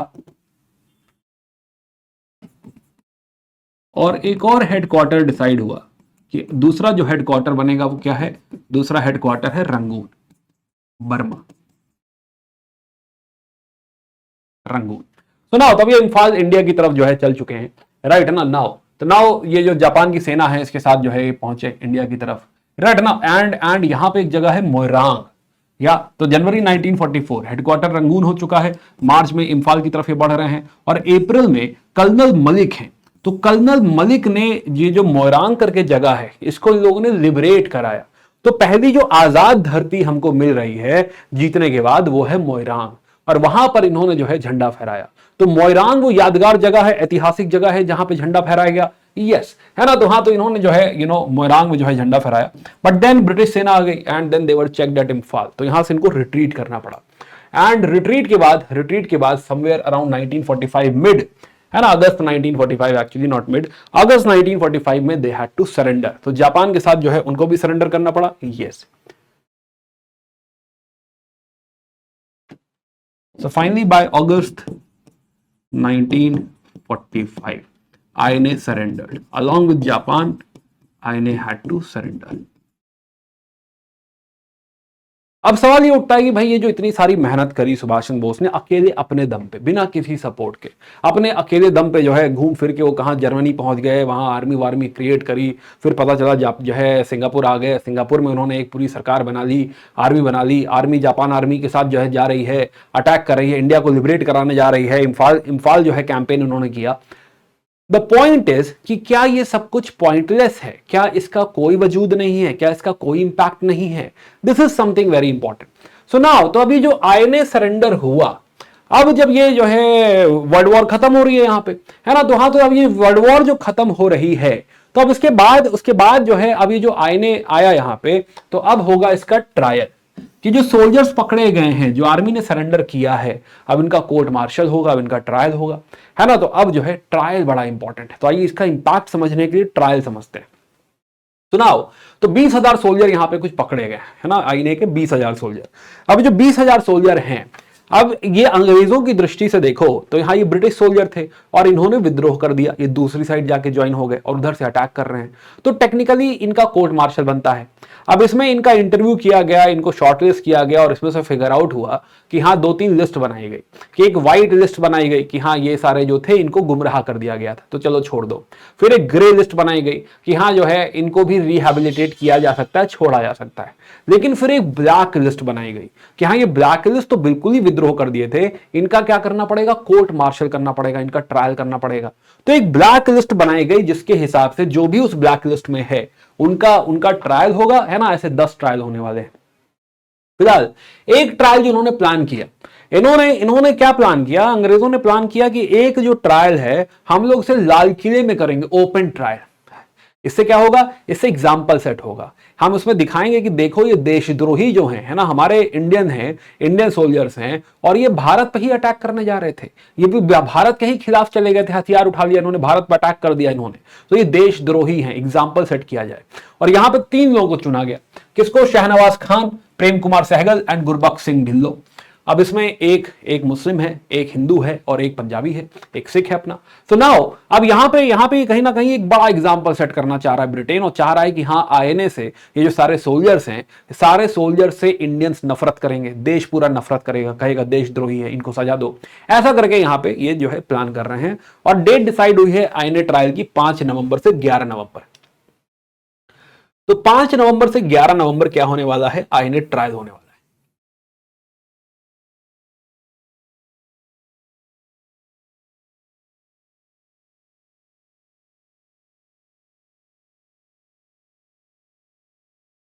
आईएनए ट्रायल है ना, ये वीक जो है डिसाइड किया गया है और इसे ओपन किया जा रहा है। मीनवाइल जब तक ये प्लान बन रहा है, डिसाइड हो रहा है, मीनवाइल वॉर खत्म हो चुकी है और अब जो है ये जो प्रेस था, जब तक गैग कर रखा था, प्रेस को पूरी तरह से बंद कर रखा था, अब ये प्रेस रिलीज कर दिया गया कि हाँ चलो ठीक है अब छापो, वॉर खत्म हो गया, देखो क्या छापना है। अब जब ये छापना अलाउड हो गया तो जो हमारे जर्नलिस्ट थे उन्होंने आईएनए सोल्जर्स वगैरह से बात करी, पूरा मुद्दा समझा कि क्या हुआ, कैसे हुआ, सुभाष चंद्र बोस का क्या रोल रहा, कैसे पूरी ये आर्मी तैयार हुई है, और ये सारी बातें पेपर में आने लगी। अब जब ये सब बातें पेपर में आने लगी और हमको पता चला कि ये हमारे सैनिक है भाई, ये इंडियन नेशनल आर्मी है, राइट है ना, ये हमको आजाद कराने आ रहे थे, अंग्रेजों को भगाने आ रहे थे, एकदम से दिल खुश हो गया। 1942 से पहले हम लोग भरे बैठे हुए थे, क्विट इंडिया मूवमेंट के बाद दबा दिया गया था हमको, बस राइट है ना, दबा दिया गया था, लेकिन इसका मतलब ये नहीं कि हमारी भावनाएं खत्म हो गई थी, है ना, देश अंदर से सुलग रहा था, राइट है ना, कि हाँ जब पता चला कि अरे वाह भाई इंडियन नेशनल आर्मी थी भाई अपनी, एक पूरी आजाद हिंद फौज बना दी गई थी, सुभाष चंद्र बोस जो है कह रहे थे खून दो, तुम मुझे खून दो मैं तुम्हें आजादी दूंगा, ऐसा लोगों का एकदम भड़क उठा, एकदम राइट है ना, जज्बात एकदम भड़क उठे कि नहीं ऐसे कैसे। नाउ एक और बात हुई कि हाँ ये नवंबर दिसंबर में, विंटर्स में इलेक्शंस भी प्लान थे, तो सरकार ने अनाउंस कर दिया था कि हाँ विंटर्स नवंबर दिसंबर में जो है इलेक्शन होंगे, नवंबर दिसंबर में, सॉरी दिसंबर जनवरी में, दिसंबर जनवरी 1946 है ना, दिसंबर 1945 जनवरी 1946, तो दिसंबर जनवरी में इलेक्शंस भी होने वाले थे। और कांग्रेस अब जो है अब ट्रांसफर ऑफ पावर के मूड में है, तो कांग्रेस अब ये इलेक्शन लड़ना चाह रही है, लड़ेगी ही इलेक्शन। तो कांग्रेस डिसाइड करती है कि जो इलेक्शन का कैंपेन है ना, उसे आईएनए ट्रायल को ही इलेक्शन का कैंपेन बना देते हैं कि हाँ हम आईएनए जो हमारे सोल्जर्स हैं, सिपाही हैं, ये हमारे मिसगाइडेड पैट्रियट्स हैं, है ना, ये भटक गए थे, ये तरीका जो है शायद सही नहीं है, वायलेंस का तरीका है, बट जो भी हो है वो क्या जो है एकदम देश प्रेमी है अपने, और हम इनकी लड़ाई लड़ेंगे, हम इनको डिफेंस प्रोवाइड करेंगे, इनकी जो है जो भी डिफेंस का खर्चा है, जो भी यू कैन से वकील जो भी बन सकता है, जो हमारे वकील हैं वो उनका केस लड़ेंगे। तो यहां पर जो है हुआ कि भाई ठीक है, दीज आर मिसगाइडेड पैट्रियट्स, और एक आईएनए डिफेंस कमेटी बनाई गई। तो कांग्रेस ने यहां पे एक आईएनए डिफेंस कमेटी बनाई एंड लोगों को मोबिलाइज करना शुरू किया, लोगों को अवेयर करना शुरू किया, और डिसाइड हुआ कि 5 से 11 जो ट्रायल होने वाला है, we will celebrate this as INA week. तो हम इसको क्या बनाएंगे, हम इसको आईएनए वीक बनाएंगे। तो this is going to be INA week. और 12 तारीख जो है, 12 तारीख को हम आईएनए डे मनाएंगे। और हम सारे लोग सपोर्ट करेंगे। यस, एक डिफेंस इंक्वायरी, डिफेंस कमिटी बन चुकी है, राइट है ना। तो डिफेंस एंड इंक्वायरी कमिटी, अब उसमें भोलाभाई देसाई हैं, सत्येज बहादुर सप्रू हैं, कैलाश नाथ कटजू हैं, जवाहरलाल नेहरू खुद भी हैं, असफ अली हैं, ये यहाँ पर डिफेंस काउंसिल यहाँ पर प्रोवाइड करने वाले हैं। तो जो भी लॉयर्स वगैरह थे कांग्रेस में, देवाल कि हाँ हम इनका केस लड़ेंगे, हम जो है इनको सजा नहीं होने देंगे। तो अभी जो 5 से 11 जो डेट डिसाइड हुई, जो वीक था पूरा, अब इसमें हर जगह स्ट्राइक्स हो रही हैं, स्पेशली कैलकाटा में, क्योंकि सुभाष चंद्र बोस का गढ़ था। जब कैलकाटा को पता चला, बंगाल को पता चला कि सुभाष चंद्र बोस ऐसा ऐसा करके गए हैं, लोग दीवाने हो गए बिल्कुल। अच्छा, एक बात रह गई कि हाँ जो है immediately after the surrender, right, Subhash Chandra Bose Taiwan जा रहे थे, आपको पता है ना। तो फ्लाइट क्रैश हो गया था, that's a very mysterious crash. हमें एग्जैक्ट आइडिया नहीं है कि क्या हुआ, लेकिन हाँ कहा जाता है कि फिर सुभाष चंद्र बोस उसमें जो है शायद मारे गए, राइट है ना। मोस्ट ऑफ दी शायद नहीं हुआ होगा, जो भी है। फिलहाल चलिए सुनाओ। तो अभी हर जगह स्ट्राइक, दिल्ली, बॉम्बे, कलकत्ता, मद्रास, हर जगह जो है जनता क्या है, एकदम भड़क उठी है। असम में, बलूचिस्तान में, पंजाब में। सो नाउ जनता पूरी तरह से सपोर्ट कर रही है, किनको पूरी तरह से सपोर्ट कर रही है, हमारे आईएनए लीडर्स को।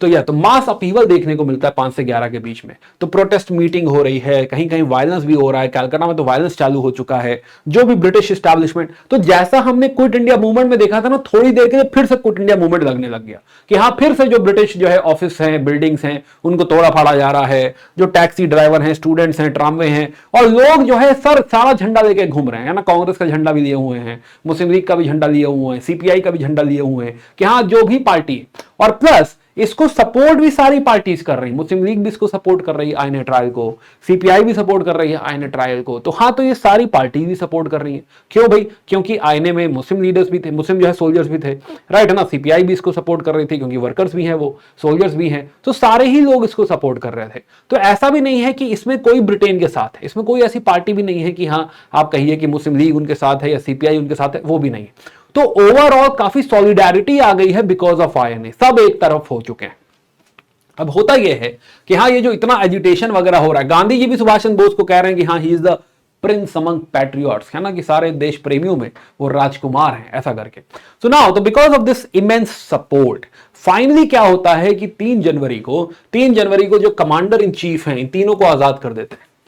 वो जिनका एग्जाम्पल बनाने वाले थे, अब उनको इवेंचुअली क्या कर दिया गया है, आजाद कर दिया गया है। वो लोग लाल किले से आजाद होकर निकल रहे हैं। तो ये भी हमारी एक बड़ी जीत हुई, है ना। आईएनए ने हमको एक बड़ी जीत भी दी, और दूसरी बात हमें बहुत जो है यू कैन से फील कराया कि हाँ एक हमारी फौज होगी तो कैसा होगा, हमारे अपने सिपाही होंगे तो क्या होगा। तो एकदम से गर्व हुआ, कॉन्फिडेंस हुआ।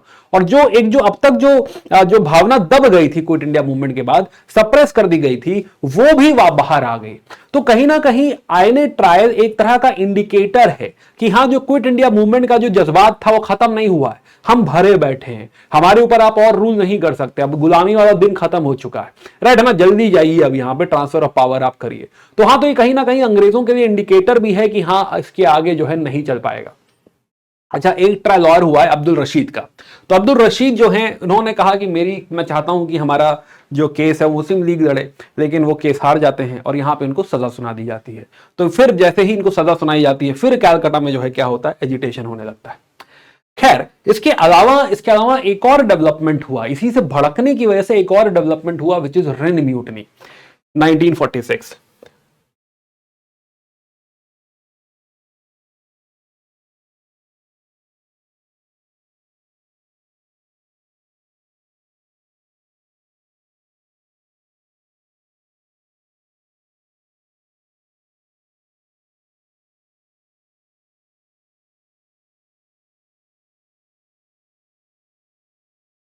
तो फरवरी 1946 एक और मूवमेंट होता है which is Rin mutiny. This is Rin is royal Indian navy. Navy में म्यूटनी हो जाती है। अब ये और बड़ी बात हो गई, राइट ना, कि हाँ ब्रिटेन एकदम से झटके में आ गया कि क्या जो है अपनी नेवी में म्यूटनी हो रही है। होता क्या है कि उनकी एक जहाज था तलवार करके, राइट ना, आईएमएस तलवार करके। तो फरवरी 1946 में जो आईएमएस तलवार का जो क्रू था, जो इंडियन रेटिंग्स बोलते हैं, जो बेसिकली सपोर्टिंग स्टाफ होता है, एक तो ऑफिसर होते हैं, राइट, जैसे कि captain, chief mate, chief engineer, एक होते हैं ऑफिसर्स। और एक होता है क्रू, जो पूरा सपोर्टिंग स्टाफ होता है, ऑयलर हो गया, वेल्डर हो गया, राइट ना, जो है आपके और जो है आपके सारे सपोर्टर्स हैं। तो जो सपोर्टिंग स्टाफ है उसने यहां पर रिवोल्ट कर दिया है, स्ट्राइक कर दी है टेक्निकली, कि हाँ जो है हम जो है अंग्रेजों के खिलाफ खड़े हो गए। क्यों खड़े हो गए, क्यों स्ट्राइक कर दी इन लोगों ने? बिकॉज उनकी बहुत सारी डिमांड्स थी।